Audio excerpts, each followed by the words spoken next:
시청자 여러분 안녕하십니까? 가장 빠른 종합뉴스 뉴스큐 시작합니다. 서울시장 보궐선거 야권 단일 후보 여론조사 결과가 예상보다 빨리 나왔죠. 국민의힘 오세훈 후보가 국민의당 안철수 후보를 누르고 서울시장 보궐선거 야권 단일 후보로 최종 결정됐습니다. 더불어민주당 박영선 후보는 오 후보를 낡고 실패한 시장이라고 비판했고 민주당 역시 의혹에 대한 공세를 이어가고 있습니다. 취재기자 연결해서 알아봅니다. 이경국 기자. 네, 국회입니다. 네, 최근 상승세를 보였던 오세훈 후보가 결국 야권 단일 후보로 결정됐죠. 네, 그렇습니다. 서울시장 보궐선거 야권 최종 단일 후보가 오늘 결정이 됐습니다. 오전 9시 반쯤 국민의힘과 국민의당 단일화 실무협상팀이 국회에서 만나 여론조사 결과를 발표했는데요. 단일 후보로 국민의힘 오세훈 후보가 최종 확정이 됐습니다.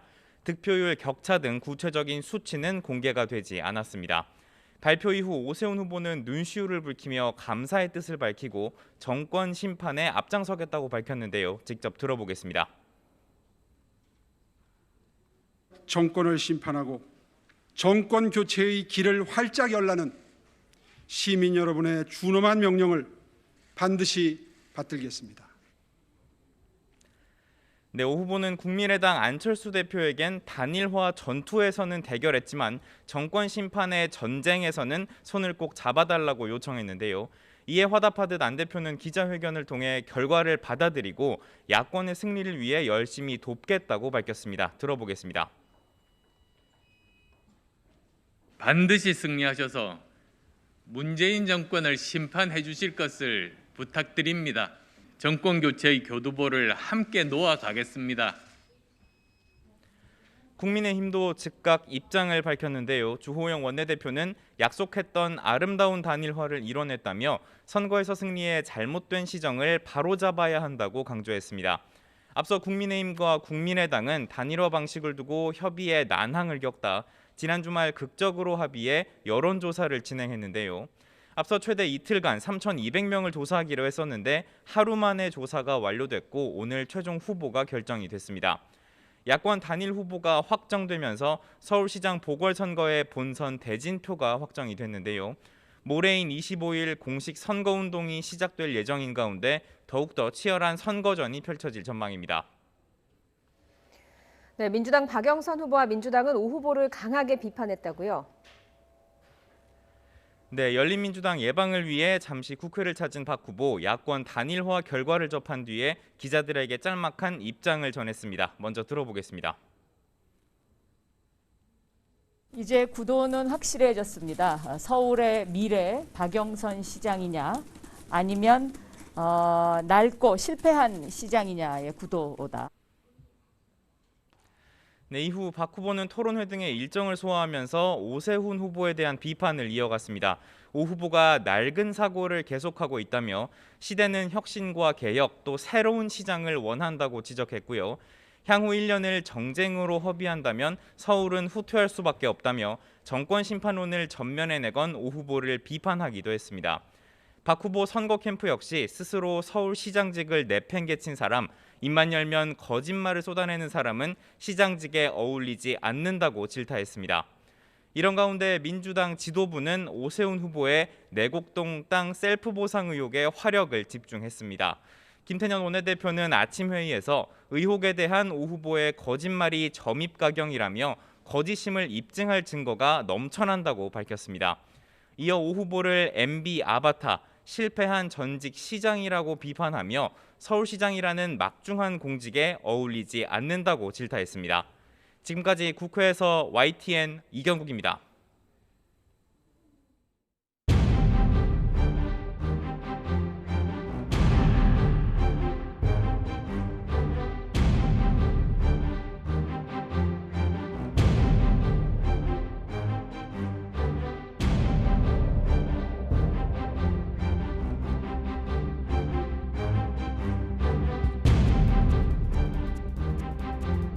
우리 박원순 후보님을 우리가 가슴 뜨겁게 맞이하면서 10월 26일 서울시장 선거 민주당의 승리로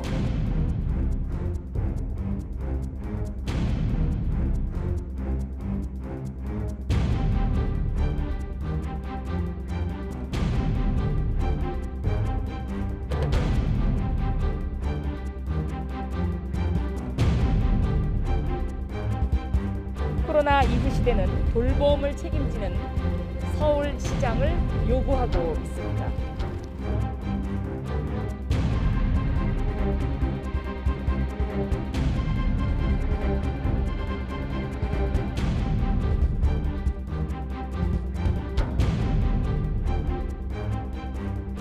저의 거취로 인한 정치권의 논란과 행정 공백을 최소화하기 위해서 즉각적인 사퇴로 저의 책임을 다하고자 합니다.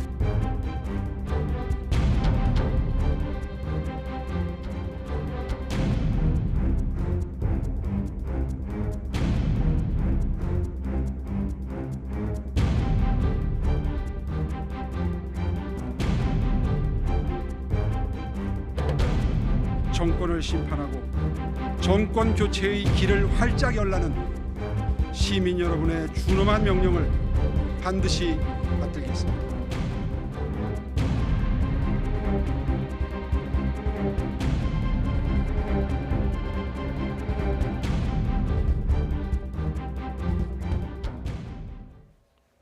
네, 서울시장 보궐선거는 사실상 이제 범여권 후보, 범야권 후보 간 이렇게 양자 구도로 치러지게 됐죠.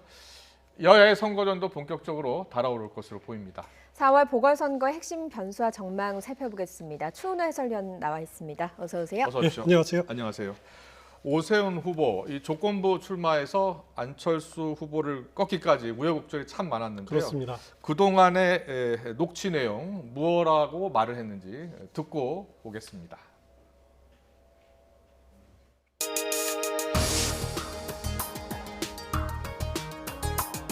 빈사 상태의 서울과 서울 시민은 아마추어 초보시장, 1년짜리 인턴시장, 일배우다 끝나는 연습시장의 시행착오와 정책 실현을 기다려줄 여유가 없습니다.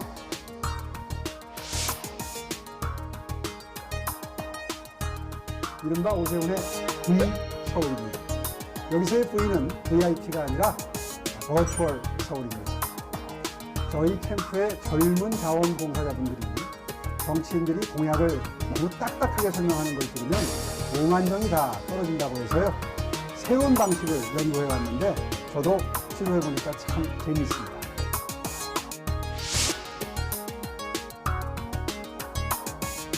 정말 감사합니다. 사실 지난 10년 동안 많이 죄송했습니다. 여러분의 용서를 받을 수 있는 날을 저 나름대로 준비해 왔습니다.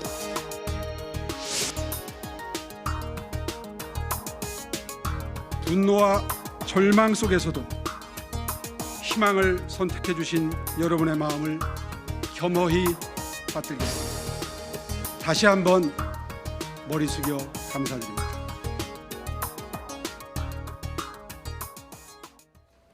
네, 오세훈 후보 조건부 출마할 때만 하더라도 그렇게 지지율이 높지 않았는데요. 그렇습니다. 나경원 후보를 누르고 또 안철수 후보를 누르기까지 지지율이 점점점 오르는 모습이었는데요. 혹시 예상을 하셨습니까? 저는 그 추세로 봐서는 오세훈 후보가 아. 굉장히 유리할 수도 있다라고 예상은 했었는데요. 네. 그래도 뭐 결과는 뭐 모르는 부분들이니까요. 예. 그 오세훈 후보가 이렇게 나경원 후보를 비롯한 다른 후보들 당내 경선에서 이기고 예. 안철수 후보까지 꺾은 것은 예. 결국은 중도 확장 전략이 이긴 것이 아니냐, 예. 유효한 것이 아니냐라는 생각이 듭니다. 예. 그 당내 경선에서도 보면은 나경원 후보가 이렇게 보수층에 기대지 않았습니까? 예. 네. 그 당시 오세훈 후보는 뭐 우유부단한 비판을 받았지만은 조건부 출마론 또 서울시 연정론 이런 것들을 받아들이면서 유연함을 보이면서 예. 중도층을 공략했고요. 아. 그것이 성과를 거뒀고 안철수 후보와의 이렇게 대결에서도 결국은 중도를 확보하는 데서 그런 전략들이 먹힘으로써 오히려 우세를 차지했다. 예. 이런 식으로 생각이 됩니다. 물론 안철수 후보와의 이렇게 다툼에서는 그 국민의힘이라는 제일 야당의 후보라고 하는 그런 막강한 예. 지원이 있었을 거고요. 그것이 네. 큰 보탬이 됐을 겁니다. 예. 그래서 보수 후보자 유권자들은 정권 심판을 위해서는 누가 당선 가능성이 높느냐 그런 부분들을 보고 안철수 후보보다는 오세훈 후보 쪽으로 이렇게 선택했을 가능성이 높다. 예. 이렇게 보여집니다. 이 단일화 여론조사가 어제 오전부터 시작이 됐거든요. 당초 예상은 빨라야 오늘 저녁 아니면 내일 단일화가 될 것이다 이렇게 나왔었는데 생각보다 굉장히 빨리 진행이 됐어요. 굉장히 빨리 진행이 됐죠. 예. 그래서 이것은 아마 이제 그 이번 여론조사에 대한 사람들의 관심이, 서울 시민들의 관심이 그만큼 높지 않았겠느냐라고 예, 이렇게 예. 예상이 됩니다. 물론 응답률이 어느 정도인지는 잘 모르겠습니다. 네. 전부 이제 이 여론조사가 어떻게 설계됐는지 예. 또 어떻게 진행이 되는지 심지어는 결과까지도 수치까지도 네. 공개되지 않았지 않습니까? 맞습니다. 그렇지만 이제 추측이 가는 것은 보통 여론조사를 할 때 ARS로 여론조사를 하면 응답률이 한 4% 정도 됩니다. 네. 리얼미터에서 하는 예. 조사를 보면은요. 그리고 갤럽에서 하는 주례 조사를 보면은 이제 설문조사원이 하는 예. 여론 응답률을 보면은 한 16%이 정도 됩니다. 예. 그런데 이렇게 빠른 시간 내에 나왔다라는 것은 800 한 여론조사 기관에서 네. 1,600을 하고 그걸 이제 두 곳에서 하지 않습니까? 이렇게 빨리 나왔다는 것은 응답률이 굉장히 높았다. 아. 그래서 혹시 어떻게 보면은 이거 응답자들이 전화를 기다리고 있는 것이 예. 아니냐 그런 예. 느낌이 들 정도로 아. 속전속결로 진행이 됐다 이렇게 생각하시면 될 것 같습니다. 그렇군요. 네. 근데 이번 단일화 여론조사에는 민주당 지지층도 응답을 했을 거예요. 그렇습니다.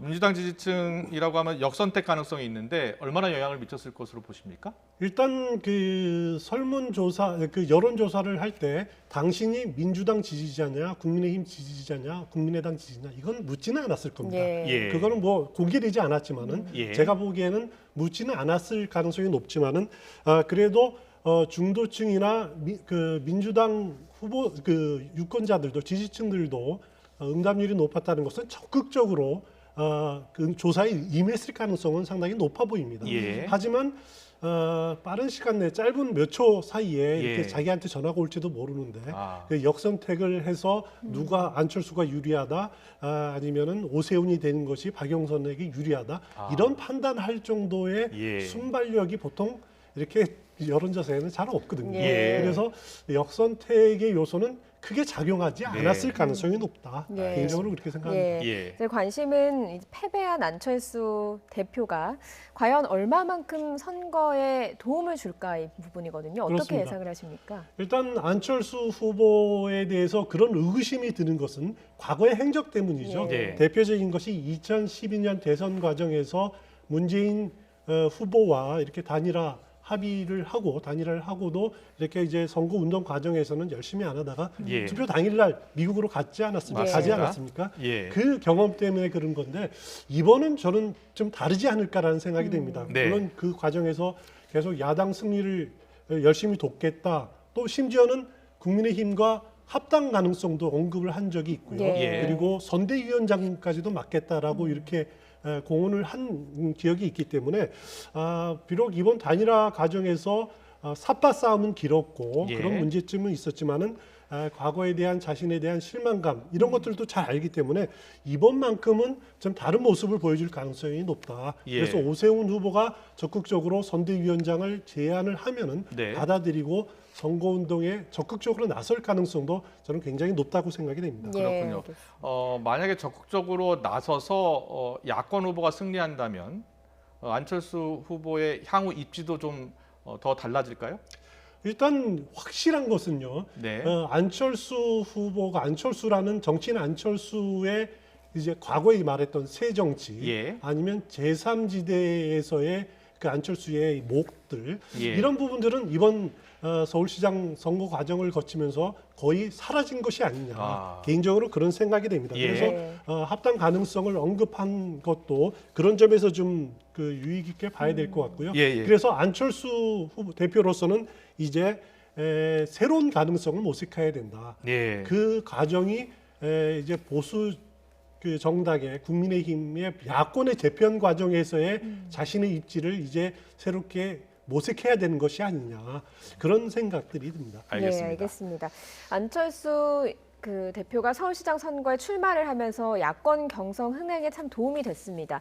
먼저 안철수 후보의 10년 전 아름다운 단일화부터 현재까지 인터뷰 내용 한번 들어보고 오겠습니다.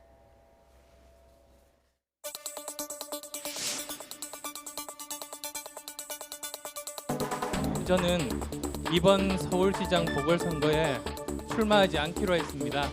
박 변호사님이 그동안 우리 사회를 위해서 헌신하면서 시민사회운동의 새로운 꽃을 피운 분으로서 서울시장직을 누구보다 더 잘 수행할 수 있는 아름답고 훌륭한 분이라고 생각합니다.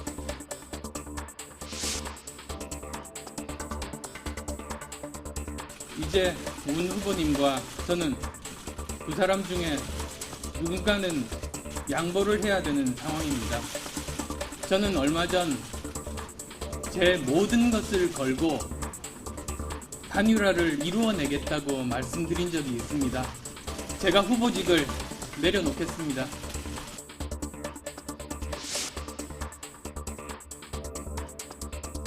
오세훈 후보와 잘 상의해서 어떻게 하면 제대로 잘 도와드릴 수 있을지 최선의 방법을 찾아보겠습니다.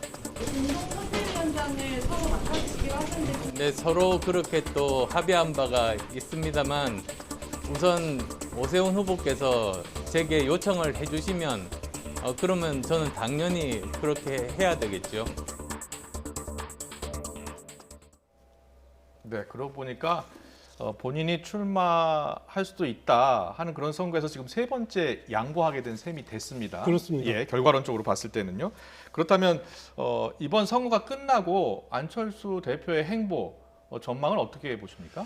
일단 안철수 그 대표로서는 좀 이번 서울시장 경선 과정을 통해서 변화된 모습을 보여준 것은 사실입니다. 예. 그러니까 과거에는 어떻게 보면 안철수 후보가 이번에 주장했던 것이 반문재인 깃발을 먼저 이렇게 꺼내지 않았습니까? 네. 그래서 어떻게 보면 보수의 정체성을 좀 보이기는 했지만은 왜 이렇게 자신이 탈바꿈했는지는 명확하게 아직 설명은 못했습니다. 예. 그런 한계는 있습니다. 예. 결국 정치라는 것은 가치를 공유하는 사람들이 이렇게 같이 하는 행동들인데 그런 부분들에서 나중에 그 야권 재편 과정에서 국민의힘과 국민의당이 합당을 만약에 하더라도 네. 왜 자신이 보수 후보가 보수 정치인인지 예. 이렇게 되는지를 좀 납득 있게 설명할 필요가 있다라는 네. 점이 저는 개인적으로 좀 느끼고요. 예. 과거에 안철수 후보가 지금 민주당 새정치민주연합하고 같이 이렇게 해서 안철수 현상이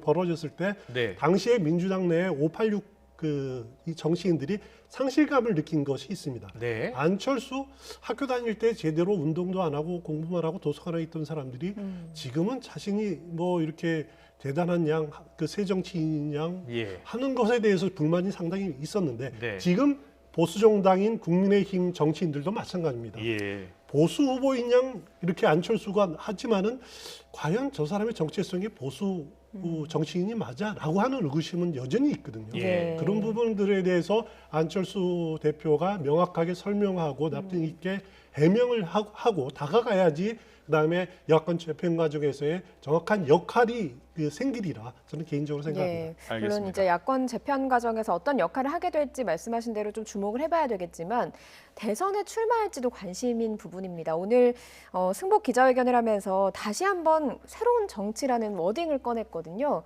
대선 행보를 좀 암시한 게 아닌가 하는 생각도 드는데 어떻습니까? 일단 시기적으로 너무 급박한 것이 아닌가라는 생각이 예, 들고요. 예. 일단 서울시장 여론조사에서도 패배를 했는데 네.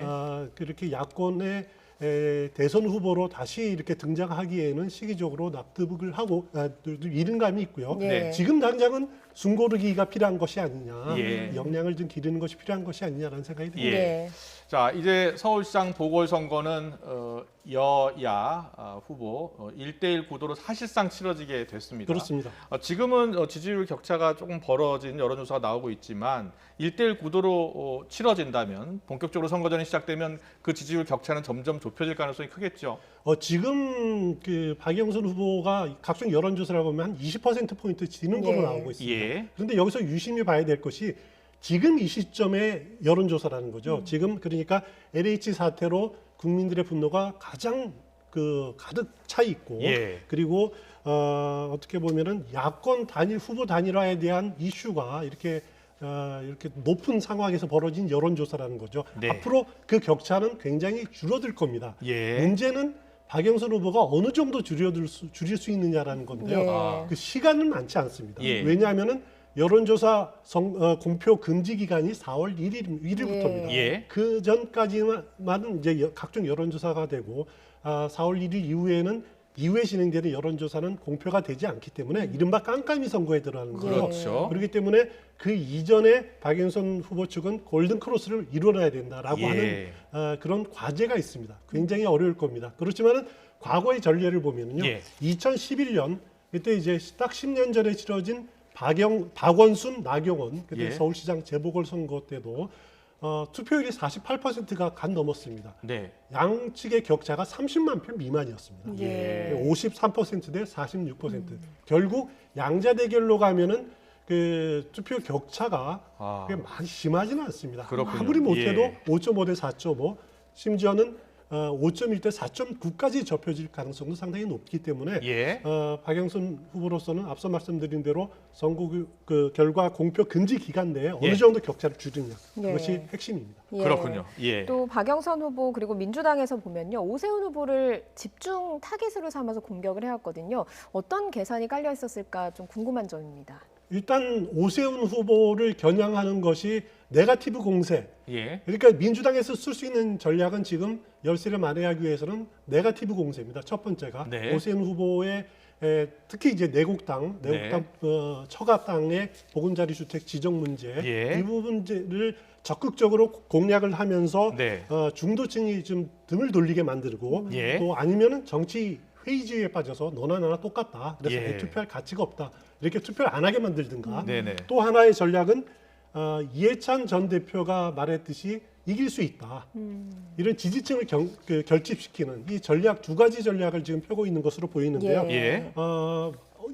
이 전략 외에는 솔직히 말해서 민주당에서 지금 쓸 수 있는 전략은 없는 것으로 보이고요. 네. 그렇지만 이제 한계는 문제는 뭐냐면은 이번 선거의 핵심은 부동산 문제입니다. LH 그 사태인데 네. 이 문제를 극복할 만한 뾰족한 대책을 과연 내놓을 수가 있느냐. 예. 이런 부분들이 민주당이 풀어야 될 과제라는 생각이 듭니다. 그렇군요. 네. 그런데 최근에 임종석 전 청와대 비서실장이 페이스북에 글을 올렸는데요. 물론 임종석 전 비서실장은 박원순 시장 시절에 정무 부시장을 지낸 적이 그렇습니다. 있습니다. 근데 이렇게 얘기를 했어요. 박원순 시장이 그렇게 몹쓸 사람이었나, 가장 청렴한 공직자 아니었나 이런 글을 올렸거든요. 이런 글을 올린 이유 배경은 어디에 있을까요?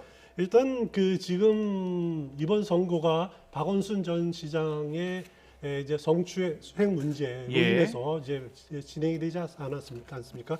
얼마 전에 그 피해자가 기자회견을 하면서 어떻게 보면은 민주당으로서는 위기에 이렇게 코너에 예. 몰린 예. 그런 예. 양상이죠. 이것을 어떻게 보면은 좀 만회해보겠다라고 하는 그런 의도가 다분히 담겨 있다라는 생각이 들고요. 예. 물론 박원순 전 시장 청렴한 공직자 맞습니다. 네. 재산 공개하면 항상 부채가 더 많습니다. 예. 꼴찌 1등, 2등 뭐 이럴 정도로 청렴한 공직자 많지만은 그래도 선거를 낳게 한 근본 예. 원인은 그것이 그 문제가 아니라는 것은 예. 분명한 일이고 그래서 정의당 정호진 대변인도 임종석 전 비서실장을 겨냥해서 참으로 못 쏠 사람이다. 예. 2차 가해가 선거 전략이다. 예, 예. 이렇게 비판하는 그런 글을 올리기도 했습니다. 예. 물론 이제 범야권에서 한 명씩 서울시장 후보가 이제 나왔으니까 선거 이후를 좀 내다보는 건 좀 빠른 일이긴 하지만 이제 대선 전국이 또 시작되지 않습니까? 이렇게 그렇습니다. 되면 윤석열 전 검찰총장이 야권에서 등판할 가능성 어떻게 이제 얼마나 있는가 이것도 궁금한 점이거든요. 어떻게 보십니까? 일단 윤석열 전 총장이 그 서울시장 재보궐선거에서 선거 유세를 한다든가 저는 그럴 가능성은 좀 없다고 보고요. 예. 일단 그래도 윤 총장의 일거수일투족에 지금 관심이 많은 것은 예. 네. 어떻게 보면은 그동안에 길을 잃은 반문재인 정서가 윤석열이라는 개인으로 이렇게 쏠리는 네. 블랙홀처럼 빨아들이는 그런 효과가 지금 예. 발생하고 있는 거거든요. 그래서 어떻게 보면은 윤석열이라는 존재는 이제 우리 정치에서 무시할 수 없는 상수가 됐다. 예. 상수가 됐다라는 생각이 들고요. 네. 그래서 정치 활동을 언제부터 본격화할지는 뭐 아직은 잘 모르겠습니다만 네. 이제는 야권의 그 재편을 놓고 또 야권 대선 주자를 놓고 윤석열을 빼놓고는 이야기할 수가 없다. 무의미하다라는 생각이 듭니다. 그렇군요. 예. 그리고요, 이번 선거 결과에 따라서요, 야권의 정계 개편뿐만 아니라 여권에서도 정계 개편 이야기가 나올 수 있다라는 분석도 있던데 어떻게 생각하십니까? 일단 그 서울시장 선거 결과가 어떻게 됐냐가 굉장히 중요할 겁니다. 예, 예. 만약에 서울시장 선거에서 박영선 후보가 이긴다면은 문재인 대통령의 국정 장악력은 계속 진행이 될 겁니다. 예. 계속 임기 하반기까지 진행이 될 겁니다. 그러면은 이낙연 전 대표 예. 지금 이낙연 전 대표의 이재명 지사에 비해서 처지는 예. 그런 상황도 역전될 가능성도 상당히 저는 있다고 보고요. 예, 예. 그리고 반전의 기회를 만들 수도 있다라고 보여집니다. 네. 하지만 만약에 서울시장 선거에서 민주당 후보가 패배했다라고 예. 할 경우에는 굉장히 복잡한 상황이 발생할 수 있고요. 예. 이재명 독주가 어쩌면은 이재명 대세론으로 이어질 수도 있다. 그렇군요. 그럴 경우에 예. 여권 내부에 분열이 일어날 가능성도 없다고는 할 수 없다. 이렇게 예. 생각이 됩니다. 알겠습니다. 네, 알겠습니다. 그래서 여야 모두 이번 선거 아주 치열한 선거전이 펼쳐질 것으로 보입니다. 추은호 해설위원과 함께 자세한 이야기 나눠봤습니다. 잘 들었습니다. 고맙습니다.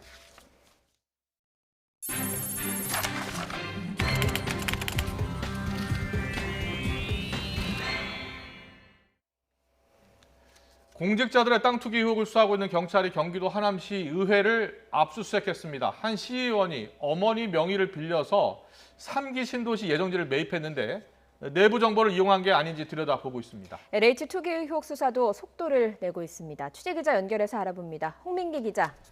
네, 경기남부경찰청입니다. 네, 경찰이 이 투기 의혹 관련 수사에 속도를 내고 있는데요. 하남시 의회를 압수수색했다고요? 예, 그렇습니다. 경기남부경찰청은 오늘 오전 10시 15분부터 하남시 의회 등을 압수수색했습니다. 하남시 A 의원에 대한 땅 투기 의혹을 규명하기 위해 강제 수사에 나선 건데요. 수사관절 1명이 투입돼 A 의원 사무실과 자택에서 수사 관련 자료를 확보했습니다. 압수수색은 2시간 만인 12시 반쯤 끝났습니다. A 의원의 어머니는 지난 2017년 4월부터 10월까지 경기도 하남시 천현동의 땅 3,500여 제곱미터를 잇따라 매입했습니다. 매입 가격은 3.3제곱미터에 40만 원대였는데 A 의원 부부가 매입 비용 상당 부분을 부담했습니다. 이 땅은 2018년 12월 3기 교산 신도시 부지에 포함되면서 2배에 달하는 보상이 나온 것으로 알려졌습니다. 경찰은 이 과정에서 차명 투기가 있었는지 확인하고 있습니다. 특히 이 땅은 형질이 불법으로 변경돼 하남시가 2017년 형사 고발한 것으로 확인됐습니다. 임야로 분류된 땅에 불법으로 도로를 내거나 창고를 새로 지은 겁니다. 형질 변경된 임야는 신도시에 편입되며 원상복구되지 않은 채 지금까지 중고차 주차장으로 사용되고 있습니다. 이에 대해 A 의원은 시의원이 되기 전에 어머니가 농사에 사용하려고 땅을 매입한 거라고 해명했습니다. 등기 비용 등을 포함해 3.3제곱미터에 60만 원의 매입비가 들었는데 보상가는 80만 원 정도였다며 신도시에 편입되면서 오히려 주변 시세보다 덜 받고 땅을 넘겼다고 설명했습니다. 하지만 불법 형질 변경에 대해서는 별다른 해명을 하지 않았습니다. 전 현직 LH 직원들에 대한 수사는 어떻게 진행되고 있습니까? 네, 3기 신도시 투기 의혹 수사의 핵심을 맡은 경기남부경찰청은 오늘 피의자들의 주변인 2명을 참고인으로 불러 조사했습니다. 이미 피의자로 입건된 LH 직원들과 함께 땅을 산 가족들인 것으로 알려졌는데요. 투기 의혹이 불거진 LH 전현직 피의자 15명 가운데 지금까지 소환 조사를 받은 사람은 모두 6명입니다. 경찰은 이번 주 안에 남은 피의자도 불러 내부 정보 이용 등 혐의를 조사할 방침입니다. 내부 정보를 이용한 게 확인되면 원칙적으로 구속 수사하겠다고 밝힌 만큼 영장 신청 여부도 곧 결정될 것으로 보입니다. 이런 가운데 전북 LH 원정 투기 의혹이 불거진 대통령 경호처 직원에 대한 수사도 시작됐습니다. 운영 8일째를 맞은 경찰 부동산 투기 신고센터에는 어제 하루 36건이 접수돼 지금까지 360건이 접수됐습니다.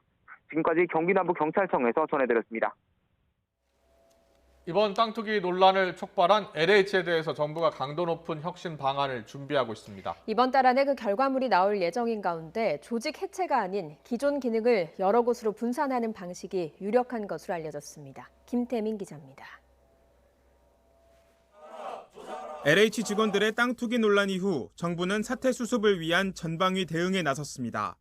특히 각종 개발 권한이 집중돼 비대해진 LH의 조직 구조를 개선하는 것이 시급하다고 판단했습니다.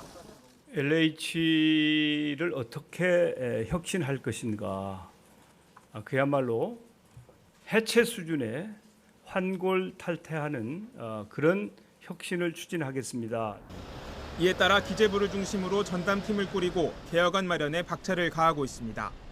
일단 정부는 LH의 기본 골격을 유지한 채 기능과 역할을 분리하는 방안을 검토하는 것으로 알려졌습니다. 현 시점에서 LH를 여러 조직으로 분리해 해체한다면 당장 시급한 주택 공급 대책 추진에 차질이 불가피하기 때문입니다. 이걸 한 주먹 밑에 뒀을 때의 함정인 의사결정이나 효율성과 분리했을 때의 그 효율성 측면을 따진다면 이 효율성 때문에 합쳤던 거기 때문에 분리가 쉽지 않다고 판단하는 거예요. 이에 따라 LH가 전담하는 택지 개발 권한을 일부 분산하는 대신 내부 개발 정보를 더욱 엄격히 통제할 수 있는 대책을 내놓을 것으로 보입니다. 이와 함께 현재 공공기관 경영평가 항목 가운데 3%에 불과한 윤리부문 배점 비중을 크게 높이는 방안도 함께 추진됩니다. 정부가 이달 안에 관련 내용을 종합한 최종 결과물을 내놓을 예정인 가운데 개혁안이 국민의 눈높이를 충족시킬 수 있을지 관심이 모이고 있습니다. YTN 김태민입니다. 전현희 권익위원장은 국회의원 등 선출직 공직자와 지자체 등 공무원, LH 등 개발 관련 공기업 직원들이 연루된 투기 사건 신고들이 접수돼 있다고 밝혔습니다. 전 위원장은 오늘 정부 서울청사 브리핑에서 이같이 말하며 신고 내용을 철저히 조사한 뒤 필요하다면 수사 의뢰나 징계 요구 등 조치를 통한 관련 공직자에게 엄정하게 책임을 묻겠다고 말했습니다. 또 기존에 알려진 의혹 외에 새로운 사건도 꽤 있는 것으로 안다고 덧붙였습니다. 국내 코로나19 신규 환자가 일주일 만에 300명대로 떨어졌지만 방역당국은 아직 감소세로 보기엔 이르다는 입장입니다. 또 최근 가족 간 전파가 증가하고 있다며 주의를 당부했습니다. 취재기자 연결합니다. 신현준 기자.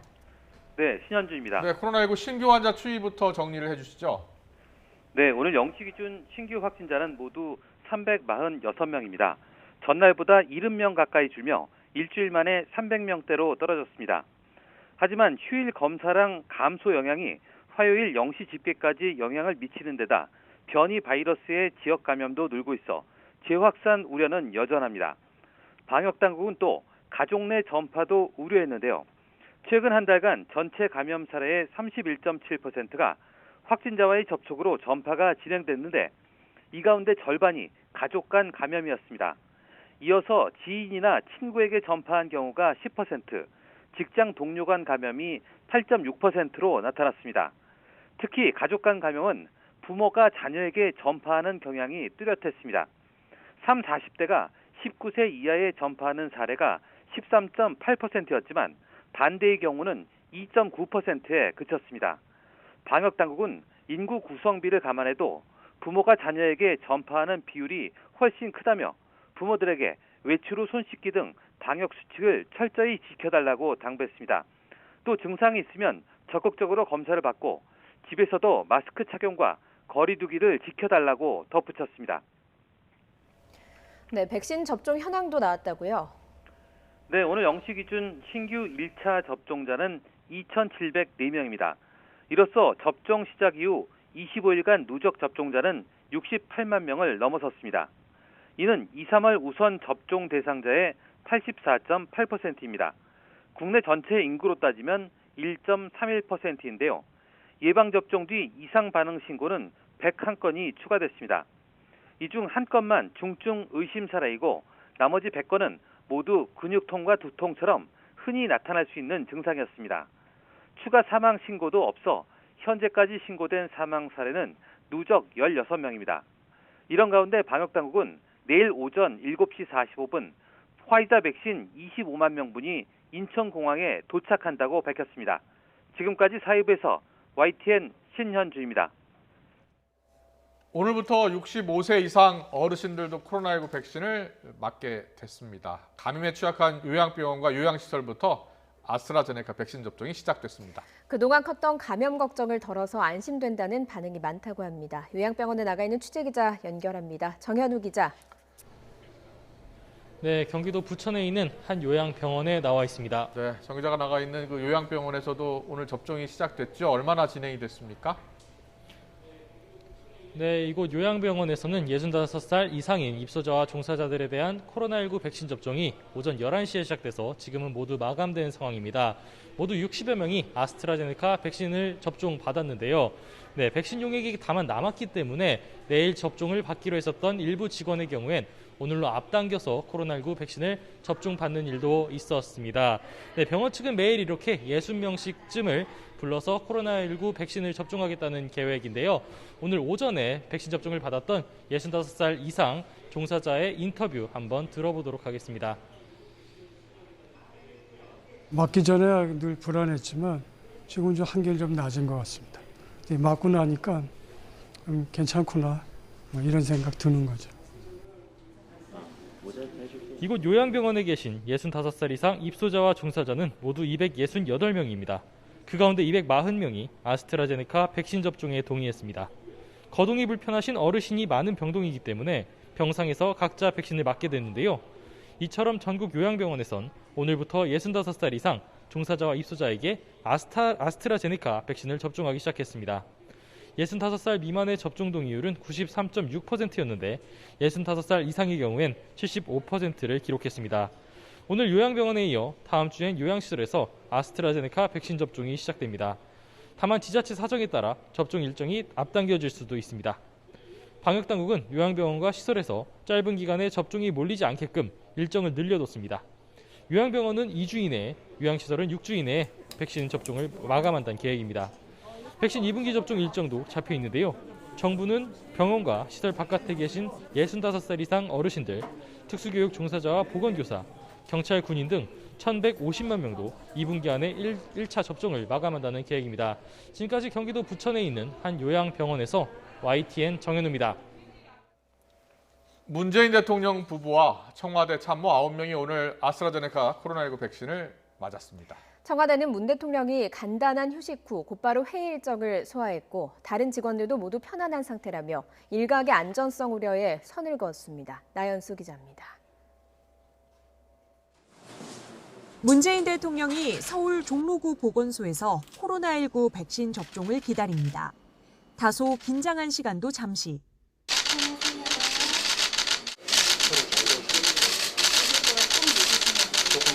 백신 접종이 순식간에 끝납니다. 벌써 끝났어요?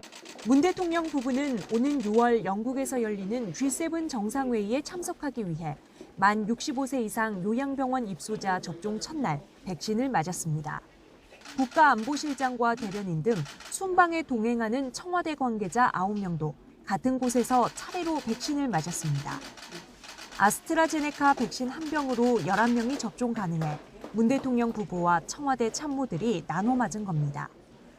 청와대는 문 대통령이 접종 후 30분간 휴식한 뒤 청와대로 돌아와 곧바로 참모회의를 주재했다며 함께 접종받은 직원들 모두 편안한 상태라고 전했습니다. 백신 안정성과 효과에 대한 우려를 불식하기 위한 것으로 보입니다. 백신 불안감을 부추기는 가짜 뉴스는 아예 발붙이지 못하도록 국민들께서 특별한 경계심을 가져주시기 바랍니다. 정세균 국무총리 역시 집단 면역 형성은 접종 참여에 달려 있다며 필요하다면 솔선하겠다는 의지를 내보였습니다. 국민들께서 안심하고 접종에 참여하시는데 조금이라도 도움이 된다면 언제라도 아스트라제네카 백신을 먼저 맞도록 하겠습니다. 앞서 오는 11월을 집단 면역 형성 목표 시점으로 잡은 정부는 시기를 더 앞당길 수 있도록 접종 속도를 높여나가겠다는 방침입니다. 문 대통령 역시 일상으로의 복귀를 앞당기기 위해서는 접종 속도를 높일 필요가 있다고 재차 강조했습니다. 하루 이틀 접종 예후를 지켜본 뒤에는 더 적극적으로 나서 국민의 백신 접종을 독려할 것으로 보입니다. YTN 나연수입니다. 역대 단일화 사례를 보면 성공보다 실패가 더 많았습니다. 합의하는 과정이 순탄치 않았기 때문이죠. 오세훈 후보, 안철수 대표, 중도와 보수 서울시장 후보 단일화를 이뤄냈습니다. 오세훈 국민의힘 후보가 최종 단일 후보가 됐죠. 하지만 선거 운동까지 물심양면으로 손을 잡는 진짜 단일화는 이제부터가 시작입니다. 역대 선거에서 단일화 이후의 모습은 각기 달랐습니다. 단일화 역사에 있어서 길이길이 남는 장면으로 꼽히는 노무현, 정몽준 당시 후보들의 포장마차 러브샷 장면입니다. 자, 이렇게 러브샷까지 하면서 여론조사를 통한 단일화에 합의를 했는데요. 이 단일화의 승자는 노무현 당시 후보였습니다. 김대중 대통령 아들 비리 등 악재가 겹치면서 지지율이 떨어지고 있던 제1야당의 노무현 후보와 월드컵 4강 신화 뒤 치솟은 인기를 발판에 삼은 국민통합 21의 정몽준 후보. 당시 여론은 정 후보에게 유리해 보였지만 불리한 여론조사 문항까지 모두 수용하는 노무현의 통큰 양보는 극적인 승리를 가져다 줬습니다. 이후 정몽준 대표는 노란 풍선 속에서 노무현 후보와 공동 선거 유세도 하고 적극적으로 선거를 도왔습니다. 하지만 노무현 후보의 명동 유세 발언이 단일화 정신을 위반했다면서 정몽준 대표는 대선 하루 전날 지지를 철회했습니다. 맞잡은 손은 끝까지 가지 못했지만 노무현 후보는 대통령 선거에서 결국 승리를 했죠. 2011년 서울시장 보궐선거에선 당시 안철수 후보의 양보와 지지 선언으로 무소속이었던 박원순 후보가 단일화에 승리하게 됩니다. 새로운 형태의 단일화가 등장하기도 했죠. 2009년 예능에 출연하며 강렬한 인상을 남겼던 안철수 후보는 당시 서울시장 보선 여론조사에서 지지율 50%를 기록하면서 강력한 후보로 거론됐습니다. 하지만 조건 없이 박원순 변호사 지지를 선언했죠. 안철수 바람을 탄 무소속 박원순 후보는 민주당 박영선 후보 등과 야권 서울시장 후보 통합 경선을 치렀고요. 최종 후보가 됐습니다. 어제의 적이었던 민주당과 박원순 후보는 2011년 서울시장 선거전에서 동지로 함께 뜁니다. 당시 단일화에서 간발의 차로 패한 박영선 의원도 자신의 지역구인 구로에서 함께 선거 유세를 하기도 했고요. 손학규 대표 등 민주당도 박원순 후보에 대한 전폭적인 지원에 나섰습니다. 이런 지원 속에 서울시장으로 당선된 박원순 후보는 민주당에 입당했습니다. 이명박 정권의 연장과 박근혜의 집권을 막아야 한다는 목표의식으로 단일화를 진행했던 2012년 문재인 안철수 후보 단일화 협상은 쉽지 않았습니다. 당시 협상 과정에서 제1야당으로서 대선 후보를 내야 한다는 민주당과 박근혜와의 양자 대결에서 자신감을 내미친 무소속 안철수 후보 측의 의견 차이 전혀 좁혀지지 않았습니다. 결국 안 후보가 단일화 방식을 놓고 대립하는 건 국민에 대한 도리가 아니라면서 정권 교체를 위해 후보직에서 사퇴하겠다고 선언했습니다. 여기서 더 이상 단일화 방식을 놓고 대립하는 것은 국민에 대한 도리가 아니라고 생각합니다. 국민 여러분, 이제 단일 후보는 문재인 후보입니다. 그러니 단일화 과정의 모든 불협화음에 대해서 저를 꾸짖어 주시고 문재인 후보께는 성원을 보내주십시오. 하지만 안철수 후보 대선 일에 돌연 미국으로 떠나면서 야권 지지자들의 마음을 한데 모으는 아름다운 단일화는 이루지 못했습니다. 이번 단일화 과정에서 김종인 국민의힘 비대위원장과 감정 상하는 말들을 주고받았고 내곡동 땅으로 단일화 상대 오세훈 후보를 공격했던 안철수 대표. 과연 묵은 감정을 털어내고 오세훈 후보를 도우며 진짜 단일화를 이뤄낼 수 있을까요? 안 후보는 오늘 오 후보에게 축하를 전하면서 자신도 야권 승리를 위해서 힘껏 힘을 보탤 것이라고 강조를 했습니다. 서울시장 보궐선거 야권 단일화가 과연 선거 역사에 어떻게 기록될지 두 사람의 향후 행보가 주목되고 있습니다.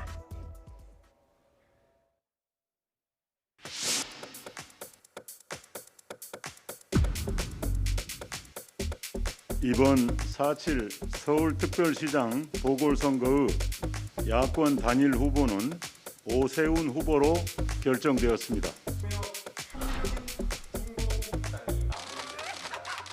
신기루와 같은 후보로는 이번 서울시장 선거 끝까지 불안할 수밖에 없습니다. 당시 이를 증언하는 사람이 나타나면 야권 후보가 사퇴한 상태에서 선거를 치를 수 있습니다.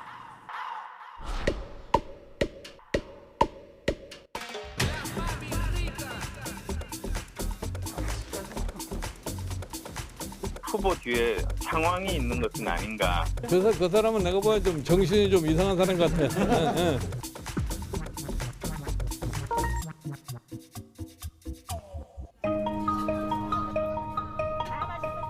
오늘은 뭐가 제일 맛있었어요? 요거? 뭐가 제일 맛있었어요? 안녕하세요. 점심 맛있게 먹었어요? 네. 네. 오늘은 뭐가 제일 맛있었어요? 지금 뭐 하는 거예요?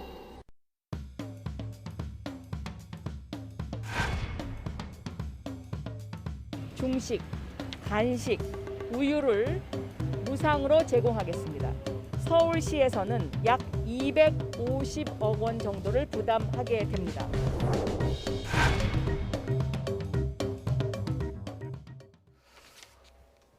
오세훈 국민의힘 후보가 야권 서울시장 단일 후보로 최종 결정되면서 재보선 대진표가 확정이 됐죠. 민주당은 5후보를 낡고 실패한 후보라면서 공세에 더욱 박차를 가하고 있습니다. 이제 보름 남은 4월 재보선, 과연 민심은 어느 쪽을 택하게 될까요? 최진 대통령 리더십 연구원장과 자세히 짚어보겠습니다. 어서 오세요. 어서 오십시오. 네, 안녕하십니까. 안녕하십니까. 오세훈 후보가 서울시장 단일 후보로 최종 결정이 됐는데요. 네. 승리 요인 여러 가지가 있을 겁니다. 가장 큰 요인은 어디에 있다고 보십니까? 저는 하나만 꼽는다면 이제 중도의 중첩성이라고 봅니다. 네. 그러니까 두 사람 중에 누가 되더라도 중도 확장을 하는데 큰 별 차이가 없다라는 게 일반인들이 생각했다고 봅니다. 예. 만약에 나경원 후보와 이제 단일화 경쟁이 됐다면 좀 상황이 달라질 수 있었다고 봅니다. 예. 그리고 이제 하나 더 꼽는다면 네. 국민의힘의 어떤 존재론적 위기감. 만약에 이번에 후보가 안철수로 넘어간다면 예. 102석의 정당 어떤 존립 가치가 없어진다는 어떤 당원들의 위기감이 막판에 결집을 해서 저는 이제 오세훈의 승리로 이어졌다고 봅니다. 예. 그렇군요. 예. 반대로 안철수 대표의 경우에는 초반에는 상당히 선전을 했고요. 여론조사에서도 야권 후보 중에서는 경쟁력이 가장 있는 것으로 조사가 됐거든요. 그런데 왜 패배했을까요? 그러니까 방금 말씀다시피 이 두 가지 요인 외에 흔히 이제 그 뒷심이라는 게 있습니다. 뒷심이 부족해서 막판에 이제 하락세로 갔지 않습니까? 예. 그러니까 결국은 이제 뒤집지 못하고 오차 범위 밖으로 벗어나졌는데 예. 이 한자로 보면 뒷심이라는 게 뒤에서 미는 힘을 얘기하는 겁니다. 그런데 예. 거대 여당의 힘은 바로 이제 조직력과 자금력입니다. 네. 막판에 말이죠. 이렇게 일반 당원들이나 시민들인데 에게 문자 메시지 하나 쏘는데 네. 몇천만 원씩 듭니다. 예. 어마무시합니다 이게. 예. 그래서 결국은 안철수 후보가 단기 필마로 마치 삼국지 조자랑처럼 혼자 악전 고투하다가 예. 막판에 그렇게 저는 뒷심이 밀려서 예. 저는 끝내 패배하고 말았다고 예. 봅니다. 조직력도 아마 국민의힘보다는 약했을 거예요, 확실히. 그렇습니다. 비교가 안 예. 되죠. 102석 예. 정당이 3석 정당으로 비교가 안 되죠. 그리고 예. 선거 내내 보면 안철수 외에 당 주변에 있던 사람 보이지 않았지 않습니까? 예. 거의 혼자 1인 개인 플레이를 했었죠. 대중적인 인지도에 기대해서 했는데 시간을 빨리 속전속결했더라면 모르겠지만 시간이 늘어지면 지구전을 하면서 점점 거대한 이제 조직력을 갖춘 국민힘이 이제 뒷심을 발휘하게 된 거죠. 그렇군요. 예. 그런데요. 어제 단일화 여론조사가 빨리 나왔잖아요. 예. 응답률이 상당히 높았다는데 예. 어떤 의미가 있을까요? 그러니까 그만큼 선거가 뜨거웠다는 얘기입니다. 예. 아시다시피 이제 마지막 단일화 직전까지만 두 후보가 지지율이 거의 박빙 아니었습니까? 예. 그렇죠. 방송 3사 여론조사 보니까 박빙이었습니다. 예, 그렇기 때문에 국민들은 상당히 거기에 대해 적극적으로 관심을 가게 됐고 득표율을 이제 그러니까 투표율을 제고하는데 막판에 이제 역할을 저는 했다고 봅니다. 그런 점에서 어떻게 보면 안철수 후보가 없었더라면 과연 이렇게 막판에 득표율이 높여졌을까라는 점에서 안철수 후보는 상당히 이제 일종의 매기 효과, 마지막 결과론적이지만 꽃놀이패 역할을 상당히 톡톡히 한 셈이죠. 네. 국민 입장에서는 어떻게 보면 이제 감사패라도 줘야 될 상황일 겁니다. 네. 그렇군요. 어제 여론조사를 받은, 그러니까 전화를 받은 사람 중에는 민주당 지지층도 있었을 거거든요. 뭐 여러 이야기가 있습니다. 역선택이 영향을 미쳤을 것 아니다 이런 생각들이 있는데 원장님은 어떻게 생각을 하시는지? 혹시 뭐 역선택 이런 문제를 여쭤보는 것 같은데 이제 대답하기는 이제 곤란하지만은 어떻게 보면 이제 국민의힘이 아니라 이제 민주당 입장에서는 사실은 이제 이 오세훈 후보와 대결하는 게 좀 유리하다고 생각할 수도 있죠, 전략적으로. 왜냐하면 당대당의 대결은 뭘로 갈 수 있기 때문에. 예, 그렇습니다. 그리고 이제 국민의힘과 더불어민주당이 정규군이라면 안철수 후보는 이제 게릴라기 때문에 게릴라 상대는 상당히 힘들지 않습니까? 그런 점에서 이제 역선택 얘기가 나오고 있는데 그런 역선택은 이제 파악하기 힘들고 또 그걸 좀 방지할 수 있는 방법도 묘연하기 때문에 그냥 미스테리로 남는 거죠. 예, 알겠습니다. 오늘 오전에 오세훈 후보가 소감을 밝혔는데요. 그 소감 내용 잠깐 듣고 오겠습니다.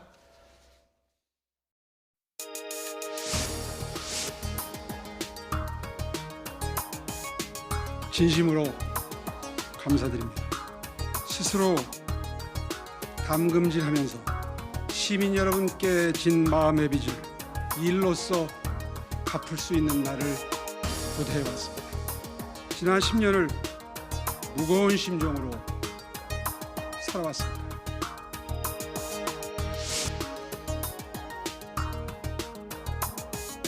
안철수 후보님께도 위로와 감사의 말씀을 드립니다. 우리는 단일화 전투에서는 대결했지만 정권 심판의 전쟁에서는 저의 손을 꼭 잡아주십시오. 절박하고 처절하게 승리를 위해서 함께 최선을 다합시다. 네, 여러 가지 이야기를 했는데요. 오 후보의 소감에서 가장 주목되는 부분은 어디입니까? 저의 손을 꼭 잡아주십시오 하는 대목이 이제 딱 와닿더라고요. 그렇습니까? 예, 지금 상태로는 이제 뭐 상당히 야당 후보 유리하지 않습니까? 네. 너무 또 지금 우리가 여론조사로는 그렇죠. 양강구도하면 우세하는데 저는 이제 시간이 가면 갈수록 선거의 특성상 네. 그 지지율은 좀 격차가 줄어든다고 봅니다. 예. 이럴 때 이제 진짜 필요한 건 이제 안철수의 역할인 거죠. 예. 그런 점에는 지금 저렇게 꼭 도와달라고 호소를 하는 건 이제 필요하죠. 예. 다만 이제 그동안 상당히 이 안철수 후보에게 홀대 비슷하게 하고 또 김정인 후보 같은 정신 이상한 사람을 얘기했지 않습니까? 예. 근데 이제는 이제 선거가 끝난 이후에 과연 승자로서의 국민힘 지도부가 얼마나 안철수를 예. 이렇게 좀 따뜻하게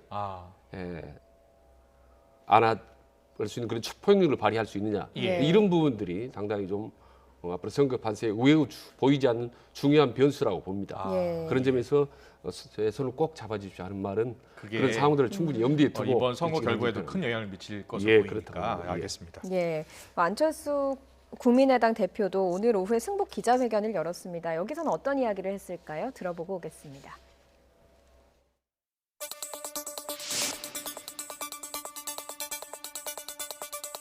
오세훈 후보님, 진심으로 축하드립니다. 반드시 승리하셔서 문재인 정권을 심판해 주실 것을 부탁드립니다. 저도 야권의 승리를 위해서 힘껏 힘을 보태겠습니다.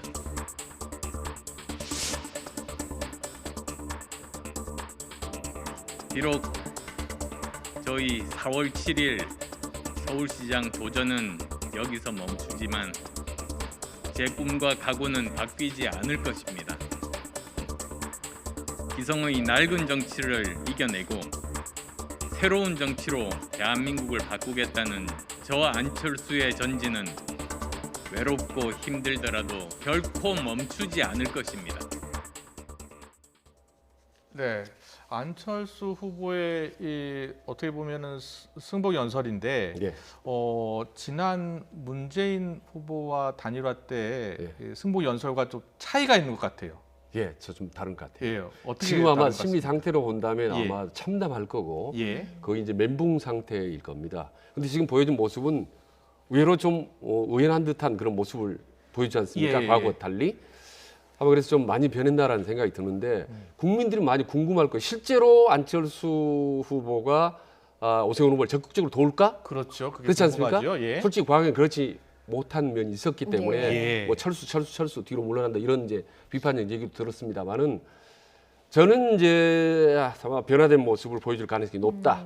왜냐하면 그렇지 않고 과거와 똑같은 모습을 보여줄 경우 안철수도 죽고 오세훈도 죽고 다 죽을 수 있기 때문에 좀 예. 센 표현입니다만은 그래서 이번 기회에 오히려 깨끗이 승복하고 적극적으로 돕는 모습을 보여준다면 안철수의 어떤 이미지 변신 상당히 좀 득이 될 거라고 봅니다. 예. 그리고 이제 아시다시피 선거 막 끝나자마자 네. 또 대선 국민으로 가지 않습니까? 예. 그렇죠. 내년 3월 예. 대선이지만요. 민주당 시간표 보면은 그 6월부터 예비경선 국면으로 들어갑니다. 예. 그러니까 서울시장 선거 지원 후보 끝나자마자 바로 이제 대선 후보로 가기 때문에 예. 아마 앞으로 할 일이 많기 때문에 아마 네. 신기일전을 가능성이 높고 그리고 묘하게 서울시장 경선 과정에서 오세훈, 안철수 두 후보가 계속 대권 주자 여론조사에 올라왔었습니다. 대상으로. 아, 예. 근데 그랬죠. 과거보다 더 오히려 지도가 높았거든요. 예, 예. 근데 이번에 이제 서울시장 떨어졌지만 아마도 이후에도 계속 대권 주자 후보의 여론조사 지지 대상 올라갈 가능성이 높고 예. 자그마한 지지도가 더 올라갈 가능성도 좀 있다고 봅니다. 예. 본인 하기 나름으로 예. 지금 얼마든지 전화위복으로 만들 수 있다라고 저는 생각을 한 예. 거죠. 그렇군요. 오세훈 예. 후보의 선거를 어떻게 돕느냐에 따라서 안철수 후보의 뭐 정치적인 입지가 바뀐다라는 설명을 해주셨는데 예, 그렇습니다. 지금 안철수 후보의 경우엔 경선 과정에서 선거 뒤에 국민의힘과 합당을 하겠다 이렇게 밝혔거든요. 안철수 후보의 정치적인 행보도 좀 궁금한 지점이거든요. 저는 이제 합당 사실상은 어렵다고 봅니다. 예. 이렇게 된 마당에 뭐 김종인 위원장도 그렇게 원하지는 않을 거고. 그렇군요. 예, 그렇게 보시는군요. 예. 그렇습니다. 그리고 들어간다 하더라도 큰 도움 되지는 않다고. 그럼 제3지대 이렇게 저는 남아 있을 것으로 본다. 처음부터 끝까지 일관되게 국민의힘과 어떤 국민의당이 서로 별개로 있으면서 연대를 하는 것이 예. 훨씬 더 시너지 효과가 있다고 보는 거죠. 네. 그런 점에서 당장 지금 단기적으로는 안철수 후보가 치명타를 먹었죠. 대선 후보 나갔던 사람이 서울시장 나가서 떨어졌기 때문에. 네네. 그러나 오히려 아까 말해서 자기 하기 나름이다. 그렇다면 오히려 좀 더 자유롭게 졌기 때문에 이후에 제3의 지대였던 중도 진영을 넓히는 데 역할을 할 수 있다. 지금 보면 중도 윤석열 전 총장이 이제 나오지 않습니까? 그리고 어떻게 보면 오세훈 후보도 중도고 그래서 중도 여지가 넓어진 겁니다. 그렇기 때문에 본인이 오히려 훨씬 더 자유롭게 뛸 수 있다고 보는 거죠. 그래 인사말을 보면 본인이 이제 소감에 뭐 전진하고 꿈은 절대 버리지 않았다라는 것이 이제 다시 대구적으로 새 출발하겠다라는 그런 어떤 각오의 저는 표현이라고 봅니다. 그렇군요. 예, 알겠습니다. 선거 이후 실제로 어떻게 야권이 재편되는지 한번 지켜보겠습니다. 그리고요 안철수 후보와 계속해서 감정 싸움을 벌였죠. 김종인 비대위원장. 오늘은 안 후보에게 감사의 뜻을 전하면서 상식이 통했다 이렇게 이야기했습니다. 듣고 오겠습니다.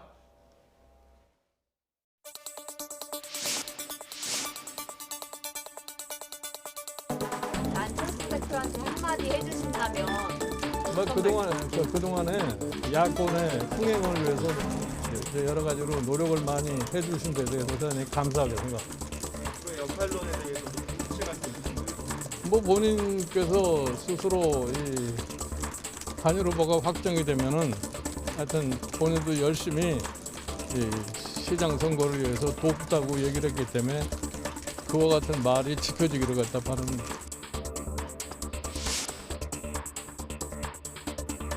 나는 사실은 이제 오늘 우리 오세훈 후보가 이 시장 후보가 됨으로 인해서 내가 국민의힘에 와서 할 수 있는 내 소위 기여의 한 90%는 다 했다고 봐요. 이제 나머지 10%를 더해서 오세훈 시장을 갖다가 시장에 당선을 시키면은 그것으로서 내가 이 국민의힘에 와서 할 수 있는 일은 다 하지 않았나 이렇게 생각합니다. 김종인 비대위원장이 결국은 국민의힘 후보가 야권의 단일 후보가 될 것이다 계속 이야기해 왔는데 결과론적으로 보면 김종인 위원장의 말이 맞았습니다.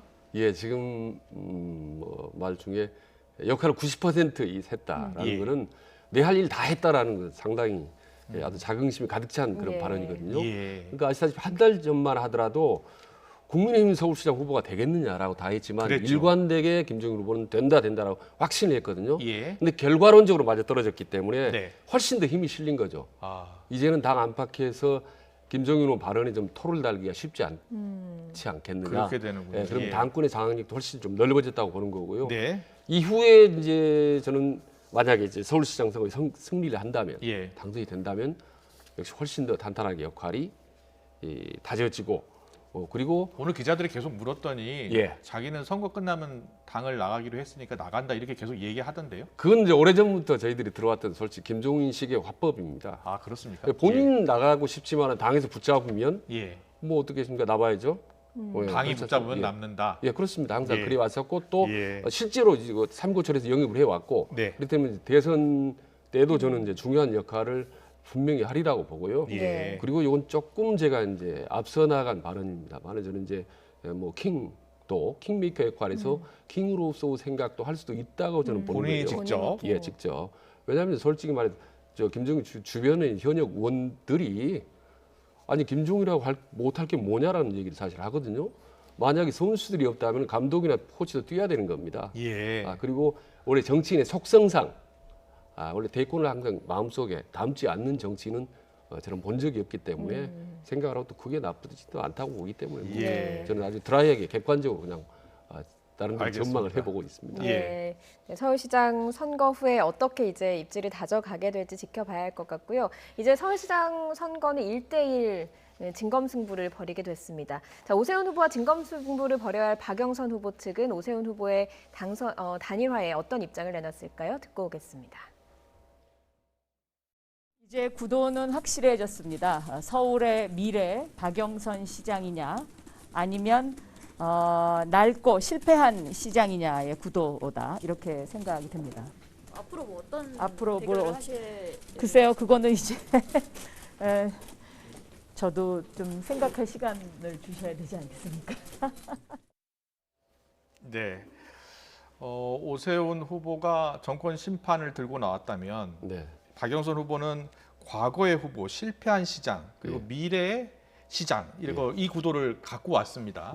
앞으로 이 구도 전략이 양 당의 승부 전략이 될까요? 예, 결국은 정권 교체론과 정권 안정론으로 갈 거라고 봅니다. 그리고 정치 이슈와 경제 이슈의 대결로 간다고 보는 거죠. 그래서 이제 국민의힘 야당 입장, 후보 입장에서는 어떻게 해서든지 이제 부동산 정책 실패 심판하자라는 거고, 그다음에 이제 검찰 장악 이런 문제 우리가 막아야 된다 이런 논리로 이제 갈 수밖에 없고요. 이제 여기서 이제 윤석열 이름 나올 수가 있습니다. 그리고 박영선 후보 입장에서는 이제 코로나 성과를 이제 지속적으로 하면서 이건 이제 효과가 제일 적지만 이후에 이제 경제적 개발론, 다양한 아마 그런 서울의 어떤 발전론, 변화론 이런 부분을 지속적으로 내고, 그리고 정부 여당의 후보답게 아마 막판으로 갈수록 대대적인 그런 인적인 물적인 또 공세가 이어지면은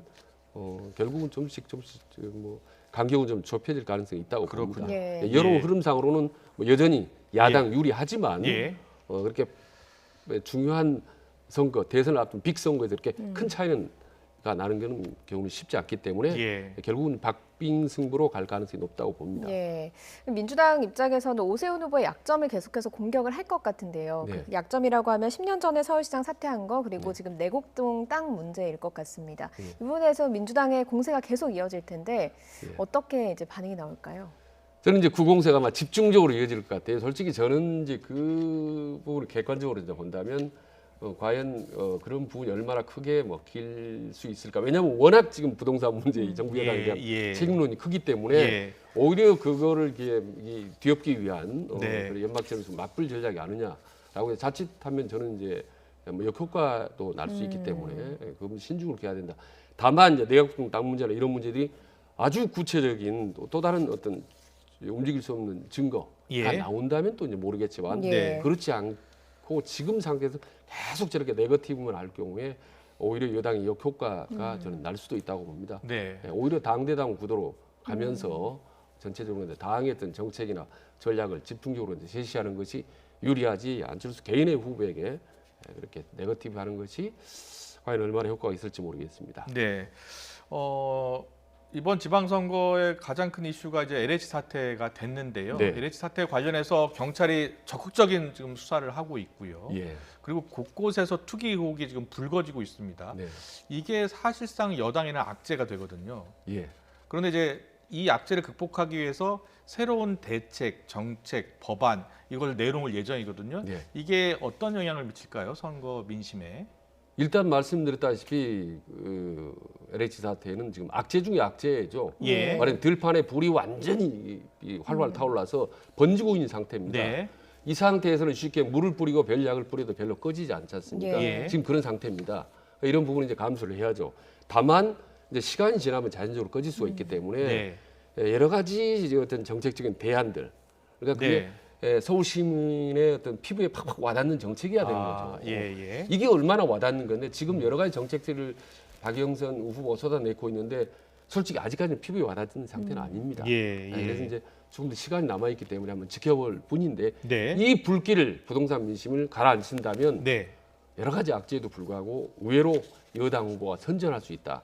이 불길 잡을 수 있는 이 정말 피부에 탁 와닿는 엄청난 부동산 정책, 이게 이제 뭔지 한번 시민들은 아주 두 눈 뜨고 이제 지켜보겠죠. 예, 알겠습니다. 그리고 부산시장 선거도 한번 살펴보겠습니다. 네. 지금 박형준 국민의힘 후보 LCT 분양 의혹에 대해서 계속해서 민주당이 공세를 펴고 있고 예. 박형준 후보는 해명을 하는 과정이거든요. 예. 어떻게 보고 계십니까? 그러니까 선거 전략적으로 보면 지금 공격하는 창과 방어하는 방패의 대결처럼 보이지 않습니까? 그런데 선거에서는 사실은 이 방패가 불리합니다. 창 계속 밀고 들어가면 유리하기 때문에. 근데 지금 묘하게 지금 그런 형국인데 이걸 얼마나 지금 역전시킬 수 있는지 이제 그게 가장 중요한데 지난번에 봤을 때 지금 세 가지 첫 번째 박형준 후보가 이제 첫 번째 고비여서 우리 가족사 고비를 이제 넘어갔고 두 번째 가덕도 고비도 가까스로 지금 건너가는 상황인데 세 번째 지금 이번에 제대로 이제 LCT 고비를 지금 만났는데 이 고비만 넘어가면 이제 승리의 고지는 눈앞에 보이는데 이게 이제 상당히 좀 만만치 않을 것 같아요. 왜냐하면 요즘 이제 부동산 문제가 워낙 맞물려 있기 때문에. 그리고 이제 여러 가지 중요한 이제 팩트들이 이제 많이 있지 않습니까? 더불어 이제 김영춘 후보 같은 본인은 또 청빈하다 하면서 자기 아파트도 내서 이제 서로 대비하는 전략을 쓰고 있는데 어쨌든 지금까지 이 대세론을 해왔던 박영준 후보 대세는 사실 그 허문대라고 쉽지가 않습니다. 워낙 큰 차이기 때문에 그래서 앞으로 얼마나 결정적인 추가 어떤 물증이 나올 수 있느냐 이런 부분이 없다면 그야말로 서울에 이어서 또다시 어떤 마타도 네거티브로 그쳐버릴 가능성이 있죠. 왜냐하면 선거전에서 아시다시피 이 네거티브가 성공한 경우는 참 쉽지가 않습니다. 다만 네거티브는 아주 구체적인 물증이 있고 민심을 팍 자극할 수 있는 이 두 가지 요건을 갖춰야 되거든요. 근데 아직까지는 그 단계가 아니기 때문에 조금 더 한번 지켜보면 판결이 나올 것 같습니다. 그리고 이제 또 아시다시피 서울 같은 박영수 후보 같은 개인적으로 여러 가지 또 부동산 문제도 공세를 받고 있지 않습니까? 일본 도쿄의 집 문제도 이렇기 때문에 아직은 지금 국민들이 유권자들이 볼 때 여 후보나 야 후보나 뭐 큰 차이가 있을까라는 생각. 다만 정부 여당 부동산 정책 실패가 너무나 커 이런 비판론, 정부에 대한 비판론이 아직은 좀 우세한 것 같습니다. 그런데 앞으로 남은 이 시간 동안 기간이 뭐 선거에서 아시다시피 일주일 10일간은 엄청나게 긴 기간입니다. 많은 변수가 생기기 때문에 그야말로 이 부동산 변수가 과연 정부 여당은 모두 저렇게 폭탄처럼 가는지 아니면 야당 후보들이 두 부동산의 어떤 아킬레스건이 또다시 터질지 이게 이제 중요한 어떤 선거의 관전 포인트라고 생각합니다. 알겠습니다. 그리고 어제 윤석열 전 총장의 지지율 40%에 육박한다는 여론조사 결과가 나왔는데 그동안 갈등을 빚었던 추미애 전 장관이 오늘 YTN 라디오에 출연했습니다. 어떤 평가를 내놨는지 듣고 오겠습니다.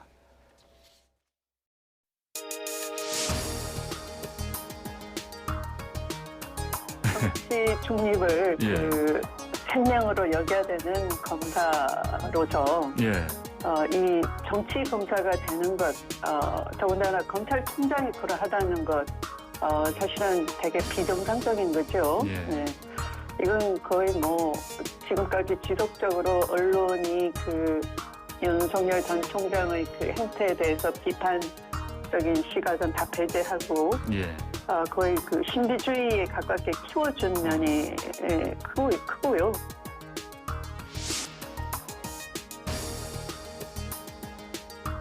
대권 출마 여부 혹시 밝히실 계획 있으십니까? 정치인 스스로가 시대 정신에 부합하기 위해서 끊임없는 노력을 해야 되는 것이고요. 그래서 그런 점들이 정확하게 전달이 돼서 국민들께서도 인정하고 부르시면 나아갈 준비를 하고 있으면 되는 것이지 제가 그런 권력 야욕 이런 걸 드러내고 그렇게 살아오진 않았어요. 그래서 있는 그대로 봐주시면 될 것 같아요. 인정하고 부르시면 나아갈 준비를 하고 있을 뿐이다. 불러주시면 나가겠다는 거고요. 그리고 윤 전 총장의 지지율이 급등했다 이런 이야기가 나오면 꼭 이렇게 인터뷰를 하고 계신 것 같아요. 자, 어떻게 보십니까? 제가 여당을 지지하는 분들에게 한번 좀 여쭤보고 싶어요. 그러니까 추미애 전 장관이 윤석열을 맹렬히 공격하는 것이 여당에 도움이 될까요? 아니면은 오히려 도움이 덜 안 될까요? 역효과가 날까요? 이 부분 한번 생각해 볼 필요가 있어요. 왜냐하면 추미애 윤석열 갈등이 6개월 정도까지 넘어가면서 결국은 추미애는 추락하고 네. 그리고 결국은 윤석열만 계속 승승장하고 띄워줬지 않습니까? 예. 지금 35% 40%까지 윤석열의 지지도가 올라간 것 1등 공신이 예. 어떻게 보면 사실 추미애 전 장관 아니었습니까? 예. 그런데 지금 와서 다시 공격하는 것이 과연 추미애 본인에게 도움이 될까? 추 전 장관은 언론이 키워준 측면이 많다 이렇게 지금 생각하고 있거든요.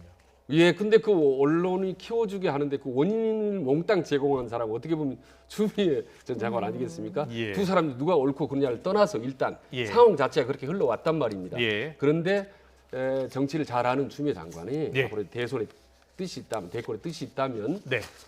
지금 윤석열을 땅땅 공격하는 거 말하자면 대권 주자 압도적인 1위를 달리는 예. 후보를 공격하는 것이 예. 언론의 주목을 받는데 또 도움이 되겠죠. 예. 그러니까 언론은 과거에 이제 탓을 했지만 지금 언론은 또 활용을 하고 있다고 볼 수 있겠죠. 예. 주민 장관 예. 입장에서 제가 보기에는 그런 예. 측면도 있군요. 알겠습니다. 오늘 정치권 이슈는 여기까지 듣겠습니다. 최진 대통령 리더십 연구원장과 함께했습니다. 잘 들었습니다. 예, 고맙습니다.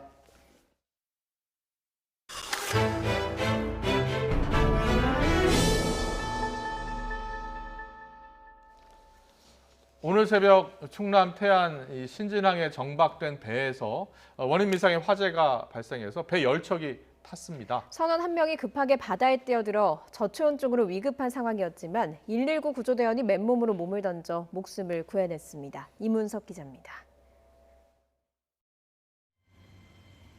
폭격이라도 맞은 것처럼 배가 불타고 있습니다. 시뻘건 화염이 어선을 집어삼켰고 배에서 뿜어져 나온 거대한 연기가 소방대원들을 위협합니다. 새벽 3시 반쯤 충남 태안군 신진항에서 정박한 어선에 불이 났습니다. 초속 7m 안팎의 거센 바람을 타고 인근에 정박된 선박으로 불은 빠르게 옮겨 붙었습니다. 통발 어선 등 모두 10척이 불탔습니다. 선원 등 60대 2명이 배 안에 있었는데 한 명은 자력으로 대피했습니다. 다른 한 명은 바다에 뛰어들었지만 불타는 잔해에 구명정이 접근하기 어려운 상황.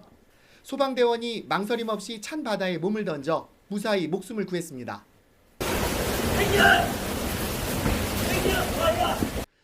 부두에 유람선 선착장과 횟집 등이 붙어 있고 기름 같은 인화 물질이 선박에 많아서 진화 작업을 어렵게 만들었습니다.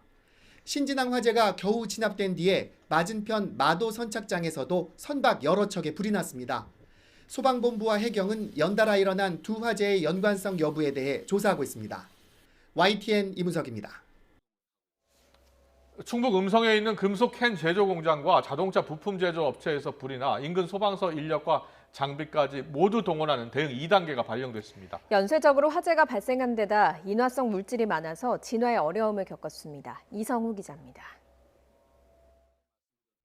공장 건물 내부에서 시커먼 연기가 쉴 새 없이 뿜어져 나옵니다. 소방 차량에서 물을 계속 뿌려보지만 불길을 잡는 데 역부족입니다. 불이 난 시각은 오전 6시 50분쯤. 제가 현장에 도착했을 때 불길이 하늘을 솟았는데요. 불길이 너무 커서 동영상을 이렇게 이제 촬영하는 중에 폭발음이 너무 많이 났습니다. 그래서 여러 번 깜짝깜짝 놀랐고요. 불이 나자 소방당국은 근처 소방서의 인력과 장비를 모두 동원하는 대응 2단계를 발령했습니다. 진화 인력 120여 명과 차량 40여 대가 투입돼 화재 발생 6시간여 만에 불길을 잡았습니다. 이 불로 공장 7천여 제곱미터가 탔지만 다행히 인명피해는 발생하지 않았습니다. 이보다 앞선 새벽 0시 10분쯤에도 근처 금속캔 제조 공장에서 불이 나 10시간여 만에 꺼졌습니다. 이 불로 공장 6개 동 가운데 1개 동 3만 3천여 제곱미터가 모두 불에 탔습니다. 불이 나자 소방당국은 이곳도 대응 2단계를 발령해 진화 인력 180여 명과 차량 60여 대를 투입했습니다. 하지만 공장이 크고 인화성 물질이 많아 진화에 어려움을 겪었습니다. 전 공장의 연소 확대된 상태였으며 강한 바람과 가연물이 많아갖고 옆 공장으로 연소 확대 우려가 있는 상황이었습니다. 인명 구조와 연소 확대 방지에 주력하며 화재를. 경찰과 소방당국은 공장 직원 등을 상대로 정확한 화재 원인과 피해 규모를 조사할 예정입니다. YTN 이성우입니다. 어제 오전 1명이 숨지고 10명이 다친 강원도 횡성 연립주택 화재와 관련해서 경찰과 소방, 한국가스안전공사와 국립과학수사연구원이 정밀 감식을 벌였습니다. 합동조사반은 펑소리와 함께 불이 시작됐다는 주민들의 진술을 토대로 일단 가스 폭발 사고로 추정하고 범죄 연관성과 가스 누출 경위를 살펴본 것으로 알려졌습니다. 오늘 아침 6시 40분쯤 울산 미포항 동쪽 1.8km 해상에서 25톤급 멸치잡이 어선이 침수됐습니다. 울산 해경은 구조대와 경비정을 동원해 사고 해역에서 배에 타고 있던 선원 3명을 구조했습니다. 중국산과 베트남 등에서 수입한 의류를 국산인 것처럼 속여 정부와 공공기관에 납품한 업체들이 세관에 적발됐습니다. 관세청 인천본부 세관은 근무복 등 의류 158만 점, 678억 원어치를 부정 납품한 9개 업체를 적발했다고 밝혔습니다. 어제 오후 5시쯤 제주시 연동의 한 아파트에서 중학생 14살 A양이 흉기에 찔려 숨진 채 발견됐습니다. 사건을 수사하던 경찰은 같이 살던 아버지 54살 B씨가 집에 없는 것을 확인하고 추적하던 중 서귀포시의 한 주택 창고에서 유서를 남긴 채 숨져 있는 것을 발견했습니다. 경찰은 아버지 B씨가 딸을 숨지게 하고 극단적인 선택을 한 것으로 보고 정확한 사건 경위를 조사하고 있습니다. 삼성전자 갤럭시 등 구글 안드로이드 운영체계를 쓰는 스마트폰에서 카카오톡과 네이버 등 앱 실행이 중단되는 오류가 발생했습니다. 해당 오류는 안드로이드 시스템 웹뷰 앱이 최근 업데이트 이후 기존 앱과 충돌하면서 발생한 것으로 추정되며 구글 플레이에서 웹뷰 앱을 검색한 뒤 제거하면 해당 오류는 해결됩니다. 미국 콜로라도주의 한 식료품점에서 총기 난사 사건이 발생했습니다. 경찰을 포함해 모두 10명이 숨졌습니다. 김원배 기자입니다. 현지 시각 22일 오후 미국 콜로라도주 볼더에 있는 식료품점인 킹수퍼스 건물 내부에서 여러 발의 총성이 울렸습니다. 장을 보러 나왔다가 총격 소리를 들은 사람들이 혼비백산의 건물 밖으로 도망쳐 나왔습니다. I just heard a big bang and I was like, it's kind of weird. Like I didn't know if it was like a gunshot or whatever, but it was like probably 3 seconds before we heard another just like bang, bang, bang, bang, bang, and I immediately sprinted over to her and was like, hey, we gotta get out of here, and like pushed open the emergency door and. 출동한 경찰이 지붕을 통해 내부로 진입해 숨어있던 사람들을 건물 밖으로 피신시켰습니다. 이 총격으로 경찰관 1명을 포함해 10명이 사망했습니다. We know of 10 fatalities at the scene, including one of our Boulder PD officers by the name of Eric Talley. 경찰은 사건 현장에서 대치 끝에 유력한 총격 용의자를 체포해 구금했습니다. 이 용의자는 현재 병원에서 치료를 받고 있다고 경찰은 전했습니다. 현지 방송 카메라에는 총격 사건이 벌어진 뒤 수갑을 찬 채 식료품점 매장 밖으로 끌려 나오는 한 남성이 포착됐으나 경찰은 이 남성이 용의자인지는 확인해 주지 않았습니다. 이 남성은 경찰에 의해 구급차에 실려갈 때 상의를 벗은 채 상반신을 드러낸 상태였고 다리에 피를 흘리며 쩔뚝거리는 모습이었습니다. 경찰은 용의자를 상대로 수사를 진행 중이며 구체적인 범행 동기는 밝혀지지 않았다고 밝혔습니다. CNN 방송은 경찰 관계자를 인용해 용의자가 범행 당시 AR-15 소총을 사용한 것으로 보인다고 전했습니다. YTN 김원배입니다. 앞으로 아동학대 사건에 신속하고 효율적으로 대응하기 위해서 신고 접수가 112로 일원화됩니다. 학대가 의심되는 아동과 부모를 즉각 분리할지는 아동학대 전담 공무원이 최종적으로 결정합니다. 한동호 기자입니다. 세 차례의 학대 의심 신고에도 정인이는 다시 가정으로 돌려보내졌습니다. 마지막 신고 한 달 뒤 정인이는 끝내 세상을 떠났습니다.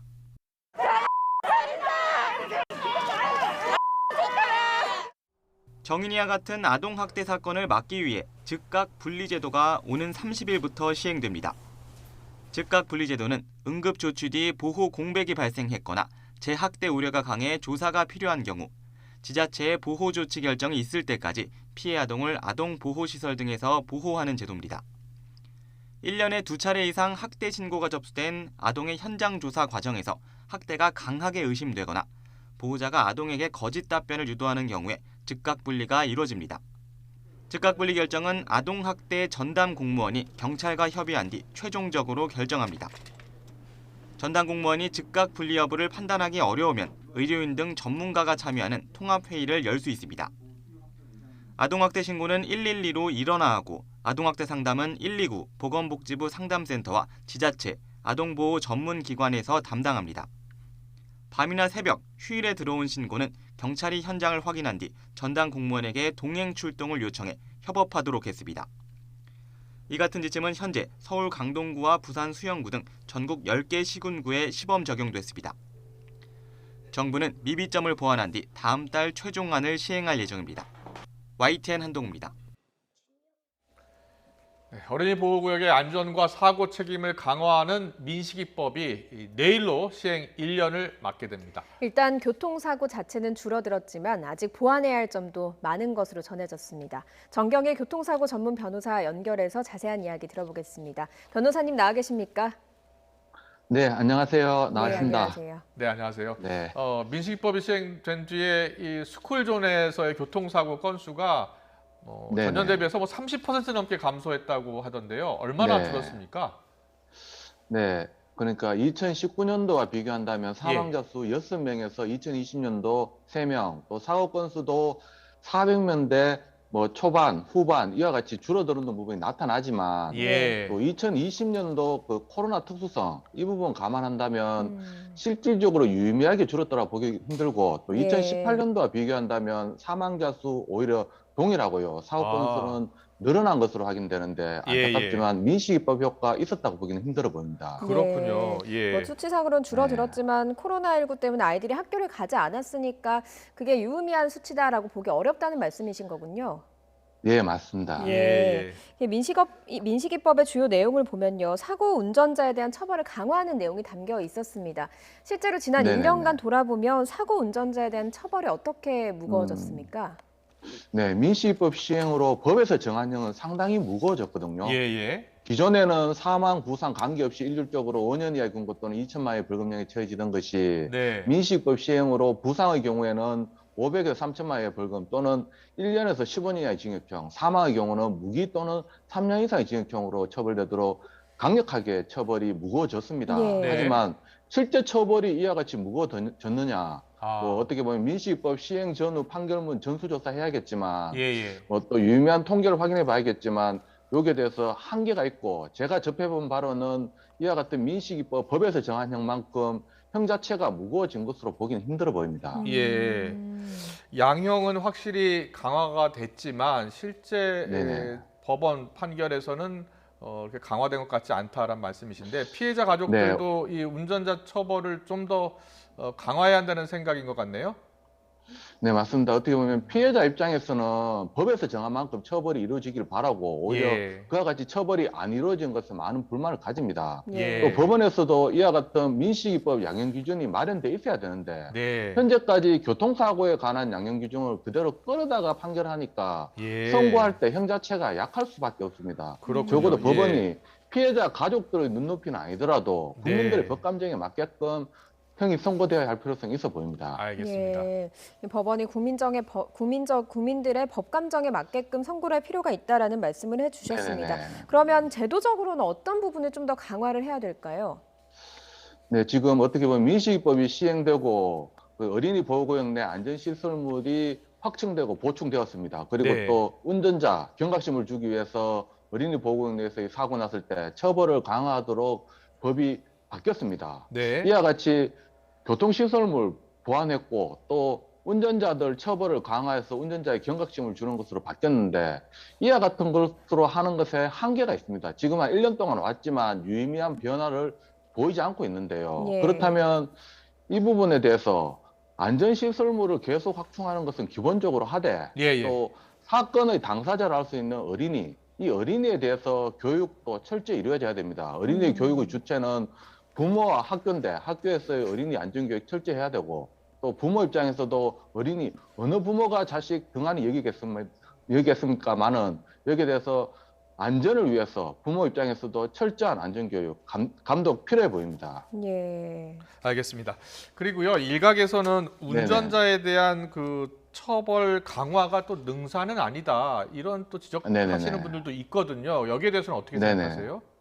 맞습니다. 이게 처벌이 능사가 아니고 지금 1년 동안 시행해 왔는데 어떤 이 처벌 강화에 의해서 유의미한 결과를 받아내지 못했습니다. 예. 그렇다고 이와 같은 처벌 강화 법안을 폐기하거나 개정할 부분은 아니고요. 예. 다른 보완책, 그러니까 조금 전에 이야기 드린 것처럼 직접 사고의 당사자인 어린이 안전에 유의할 수 있도록 어린이를 직접 관리 감독하고 교육하는 학교와 부모의 몫이 이제 남아있다라고 볼 수 있습니다. 예. 일례로 도로교통법을 본다면 어린이 보호자가 교통이 빈번한 도로에 어린이를 놀게 해서는 안 된다는 의무 규정은 두고 있습니다. 하지만 이와 같은 의무 규정은 두고 있지만 여기 위반했을 때 처벌 규정이 별도로 마련되어 있지 않습니다. 이와 같은 부분 처벌 규정도 마련할 필요성이 있어 보입니다. 네, 알겠습니다. 우리 사회가 좀 더 노력을 해야 될 부분인 것 같습니다. 운전자, 보행자 모두 맞습니다. 조심해야 될 것 같고요. 다시는 이런 아픈 소식이 없었으면 좋겠습니다. 지금까지 정경일 변호사와 얘기 나눠봤습니다. 잘 들었습니다. 네, 감사합니다. 북한이 지난 2019년 포사격으로 9.19 군사합의를 위반했던 황해도 남단 창린도에 240mm 이 개량형 방사포를 실전 배치한 정황이 포착돼서 군 당국이 예의주시하고 있습니다. 국방부는 방사포 배치만으로 9.19 군사합의 위반은 아니라면서 확대 해석을 경계했습니다. 김문경 기자입니다. 지난 2019년 11월 말 김정은 국무위원장이 황해도 남단 창린도를 찾아 포사격을 지시합니다. 전투 직일 근무를 수행하고 있는 해안포 중대 2포의 목표를 정해주시며 한번 사격을 해보라고 지시하셨습니다. 북한 매체는 군인들이 평소 연마한 포 사격수를 남김없이 보여줬다고 평가했지만 국방부는 9.19 군사합의를 위반한 첫 번째 사례로 보고 강한 유감을 표명했습니다. 창린도는 9.19 남북 군사합의에 따라 해안포 사격이 금지된 해상 적대행위 금지구역 내에 위치해 있습니다. 최근 북한이 창린도에 240mm 방사포를 실전 배치한 정황이 포착됐습니다.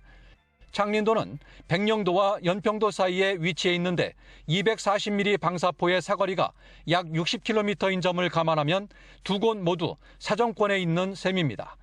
군 당국은 북한 김여정 부부장이 최근 한미 연합훈련을 비난하며 9.19 군사합의 파기 가능성을 거론한 점을 감안해 관련 동향을 예의주시하고 있습니다.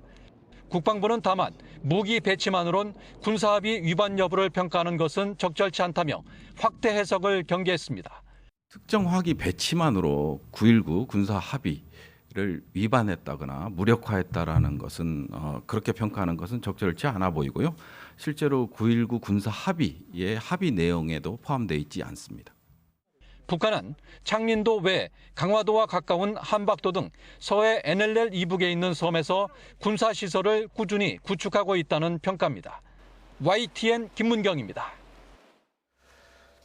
북한 김정은 위원장과 중국 시진핑 국가주석이 구두 친서를 교환하고 변화하는 정세에 맞게 양국의 협력을 강화하자고 뜻을 모았습니다. 한미일 공조 강화에 맞서 북중 밀착도 심화하는 모양새라서 한반도 정세에 미칠 영향이 주목되고 있습니다. 황혜경 기자입니다.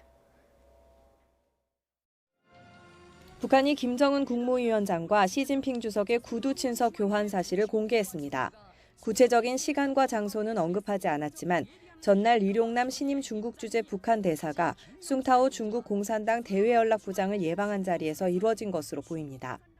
친서에서 김정은 위원장은 적대 세력의 전방위적 도전과 방해에 맞서 북중 양국이 단결과 협력을 강화하자고 강조했습니다.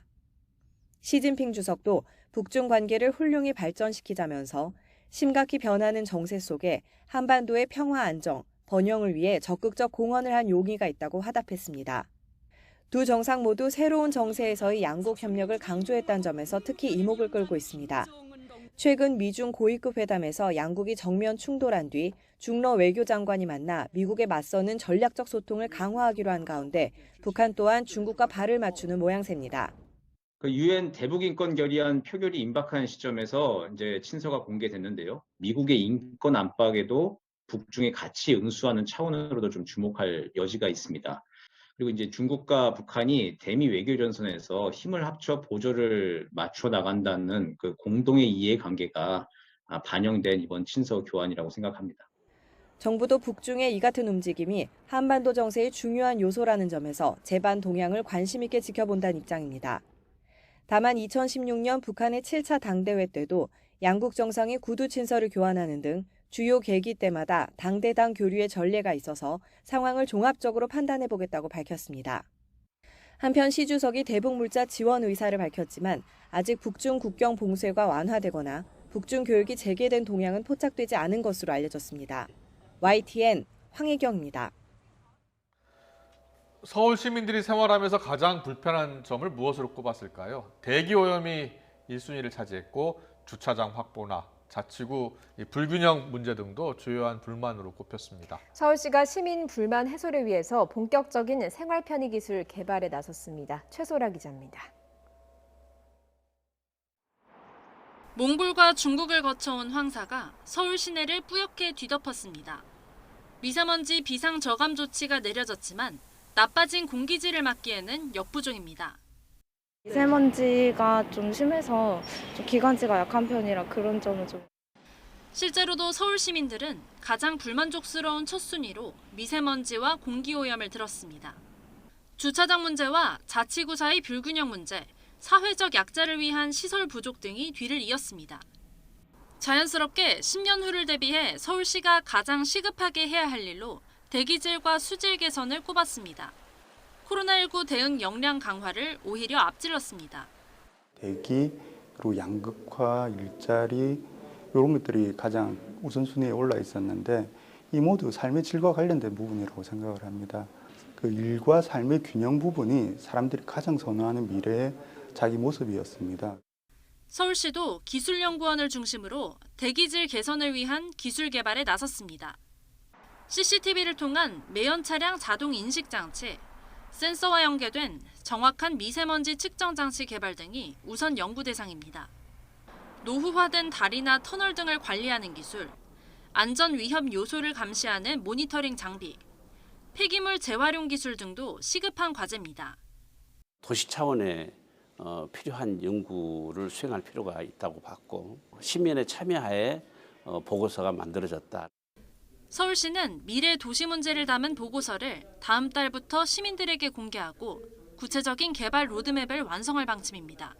YTN 사이언스 최소라입니다.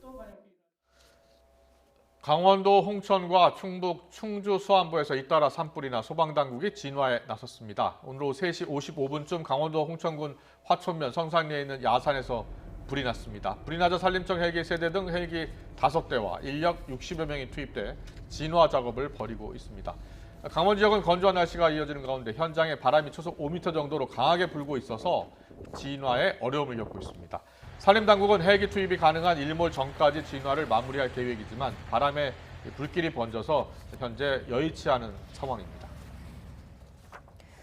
네, 비슷한 시각인 오늘 오후 3시 20분쯤 충북 충주시 수안보면 온천 야산에서도 불이 났습니다. 신고를 받은 산림과 소방당국은 헬기 9대와 산불 진화대원 90여 명을 동원해서 불을 끄고 있지만 초속 5m가 넘는 바람이 불어서 진화에 어려움을 겪고 있는 것으로 전해졌습니다. 산림당국 등은 불을 끄는 대로 정확한 화재 원인과 피해 규모를 조사할 예정입니다.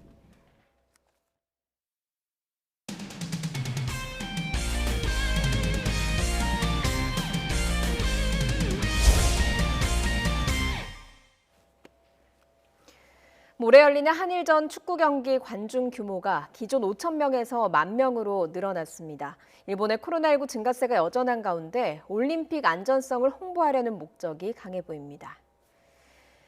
일본 축구협회는 25일 한일전 관중 규모를 기존 5천 명에서 10,000명으로 확대한다고 발표했습니다. 이번 결정은 그제 일본 정부가 코로나19 긴급 사태를 해제하면서 나온 후속 조치입니다. 긴급 사태가 해제되면서 이벤트 인원 상한이 10,000명으로 완화됐기 때문인데요. 해외 관중이 금지된 도쿄올림픽은 일본 내 관중으로만 대회를 치를 예정이죠. 관중 규모는 경기장 좌석의 50%로 예상되고 있습니다. 그런 만큼 10,000명이 입장하는 이번 한일전은 도쿄올림픽 방역 체계의 시험대가 될 것으로 보이는데요. 어제 일본에 도착한 대표팀은 공항 도착 후 실시한 코로나 검사에서 전원 음성 판정을 받았습니다. 오늘 도착한 유럽파 이강인, 정우영 선수 역시 음성 판정을 받아서 팀 훈련에 합류했습니다. 하지만 안심할 수는 없습니다. 지난해 11월 오스트리아 원정 당시 선수 7명 등 11명이 코로나에 감염된 아픈 기억이 있기 때문입니다. 한일전 관중이 10,000명으로 늘어나면서 축구협회는 방역에 더 신경을 쓰고 있습니다. 일본 현지에서 대표팀이 식사하는 모습을 보고 계신데요. 방역 수칙에 따라서 마주보지 않고 각자 따로 앉아서 먹고 있죠. 이래저래 어수선한 분위기 속에 벤투호는 차분하게 한일전을 준비하고 있습니다. 박주호 선수의 각오 들어보겠습니다.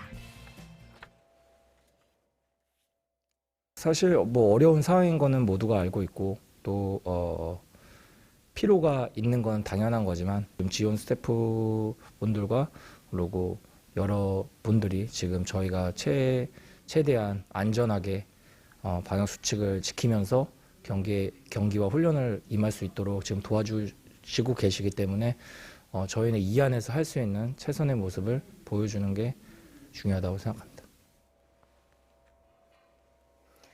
축구 스타 기성용 선수의 성폭력 가해 의혹은 결국 법정 공방으로 이어졌습니다. 기성용 선수에게 고소 경위를 확인하는 경찰 조사로 법적 절차가 시작될 가능성이 큰데요. 향후 수사와 재판의 과정 그리고 쟁점을 조성호 기자가 짚어봤습니다. 끝까지 갈 거고요. 꼭 진실에 대해서는 모든 걸 다 밝힐 거고 모든 걸 다 총동원해서 앞으로는 자비란 없습니다. 기성용은 성폭력 의혹이 불거진 지 한 달 만에 법적 대응에 나섰습니다. 피해자라며 폭로한 C씨와 D씨를 정보통신망법상 명예훼손 혐의로 경찰에 고소하고 5억 원의 민사상 손해배상금도 청구했습니다.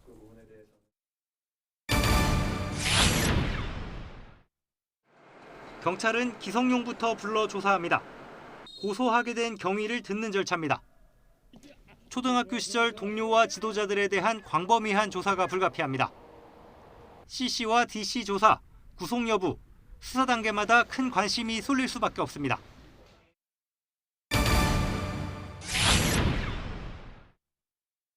(21년) 전 일이라 영상이나 사진 같은 객관적 증거를 찾긴 쉽지 않은 상황.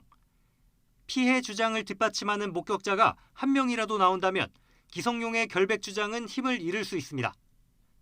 이와 별도로 경찰이 C씨와 D씨의 폭로가 기성용을 비방하려는 목적이고 내용도 공익적이지 않다고 판단하면 처벌을 피하기 어렵습니다.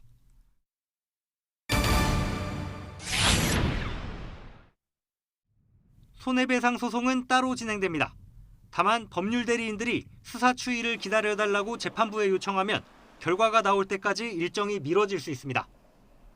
폭로가 정당했는지 아니라면 기성용의 피해가 어느 정도인지 재판부가 판단할 전망입니다. 방송의 막대한 영향력, 인지도, 신뢰도 등을 통하여 기성용의 명예를 실추시킨 경우에 해당한다면 불법 행위가 중대하다고 보아 손해배상액이 크게 인정될 여지도 상당합니다. 워낙 오래된 사건이라 뚝 떨어지는 증거가 나오기는 어렵다는 게 중론입니다. 법정에서 진실을 밝히는 과정도 기나긴 진흙탕 싸움이 될 가능성이 큽니다. YTN 조성호입니다. 프로야구 SSG의 추신수 선수가 롯데와의 시범 경기에서 이틀 연속 안타를 쳐냈습니다. 국내 무대에서 첫 타점도 기록했습니다. 김상익 기자입니다. 전날 국내 무대 첫 안타를 신고했던 추신수는 3번 지명타자로 출전해 첫 타석에서는 롯데 선발 박세웅의 포크볼을 공략하지 못해 3구 3진으로 물러났습니다. 하지만 3회 두 번째 타석에서는 달랐습니다. 투아웃 만루에서 타석에 나온 추신수는 초구를 공략해 주자 2명을 불러들이는 2타점 적시타를 뽑아냈습니다. 2명 사이 그대로 굴절 뒤쪽으로 타구는 느려졌고 주자 2명 홈으로 추신수의 타점이 기록되고 있습니다. 추신수는 세 번째 타석에서 볼넷을 골라낸 뒤 곧바로 대주자로 교체됐습니다. 하루 휴식을 취한 뒤 25일 목요일 삼성과 시범 경기에서는 우익수 수비로 투입될 것으로 예상됩니다. 롯데가 다음 달 3일 인천 개막 경기에 외국인 투수 댄 스트레일리의 등판을 예고하면서 추신수의 국내 정규리그 첫 상대 투수도 스트레일리가 될 가능성이 높아졌습니다.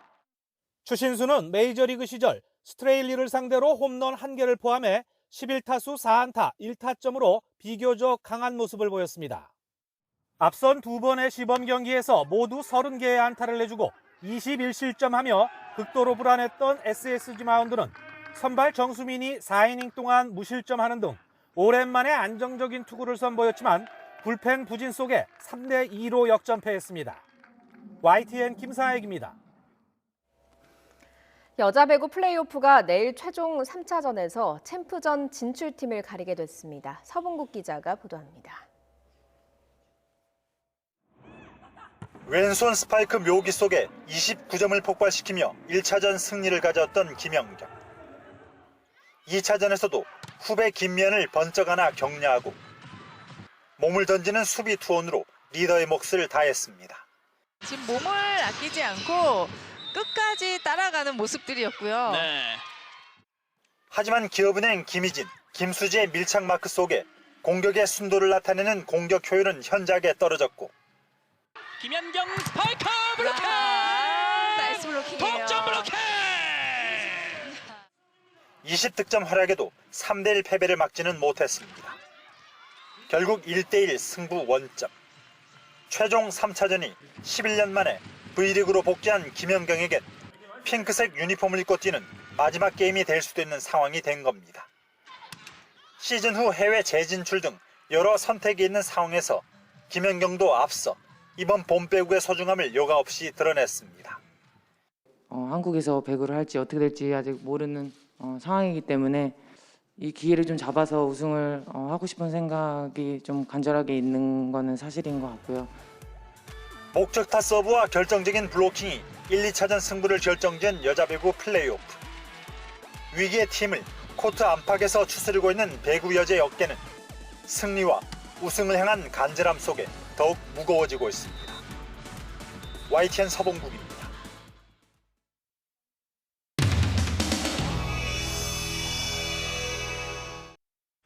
나올 때 하시자고요. 나올 때. 잠깐만 나와주세요 이쪽으로. 이래가지고 저 조사를 받으시겠어요 지금? 네? 잠깐 나와주세요 잠깐. 지금 저 차에 내리기나 하시겠어요 지금? 뒤로 가주세요 뒤로. 이쪽 다 뒤로 가주세요. 뒷바퀴 뒤로 가주세요. 뒷바퀴 뒤로. 예, 뒷바퀴 뒤로. 예. 빨리 들어가세요. 왜 그렇게 하십니까? 나오세요. 내부 정보 활용하셨습니까? 왜 그렇게 많은 땅을 샀습니까? LH 내부 정보 활용하셨습니까? 삼기신 도시장 왜 사신 겁니까? 보고 땅을 살 수 있다고 하세요. 삼기니까 왜 땅 두기를 왔으겠습니까? LH 땅 왜 사신 겁니까? 들어가시면 안 돼요. 안에 들어가시면 안 돼요.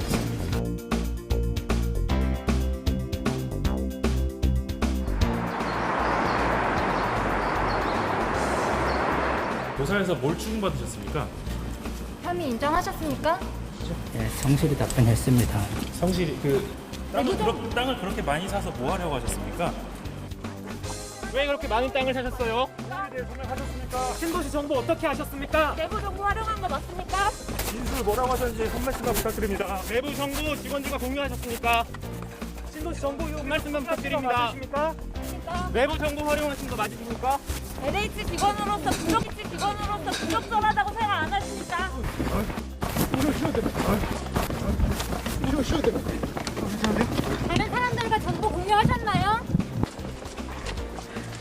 혐의 인정하십니까?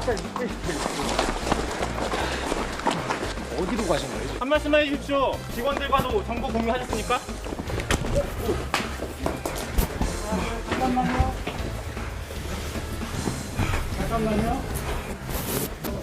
차로 뒤로.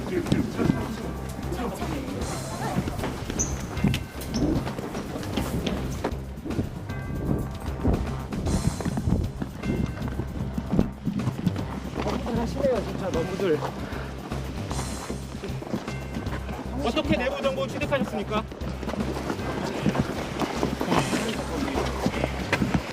혐의 인정하시는지 한 말씀 하십시오. 신도시 개발 정보 어떻게 하셨습니까?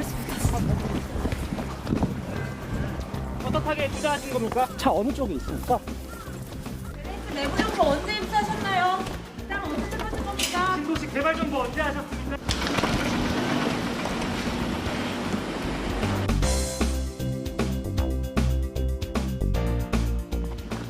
혐의 부인하셨는데 왜 말씀을 안 하세요?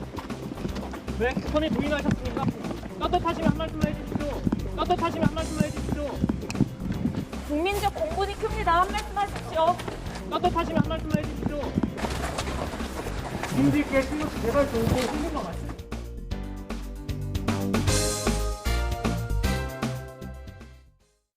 추위가 풀리니 불청객 황사가 찾아왔습니다. 지금 강릉과 대구 등 동쪽 지방에 황사가 관측되는 가운데 미세먼지 주의보까지 내려져 있고요. 전국의 농도 나쁨 수준 보이고 있습니다. 먼지는 늦은 밤부터 차차 해소가 되겠고요. 내일은 전국의 대기질 양호하겠습니다. 내일 한낮 기온 17도로 일교차가 10도가량 크게 벌어지겠습니다. 내일 아침까지 영동 지방은 바람도 강하게 불겠습니다. 여기에 건조주의보도 내려져 있어서 산불 등 화재가 발생하기 쉬운 조건이니까요. 불씨 관리 잘 해주셔야겠습니다. 내일 전국 하늘 구름 많겠고 아침까지 안개가 짙게 끼겠습니다. 내일 아침 기온 오늘보다 조금 더 높겠고요. 한낮 기온도 크게 오릅니다. 서울 17도, 대구 18도까지 오르겠습니다. 당분간 맑고 포근한 날씨가 이어지다가 주말에는 전국에 비가 오겠습니다. 날씨 정보였습니다. 이어서 저녁 종합 뉴스 이브닝 뉴스가 방송됩니다. 시청해주신 여러분 고맙습니다.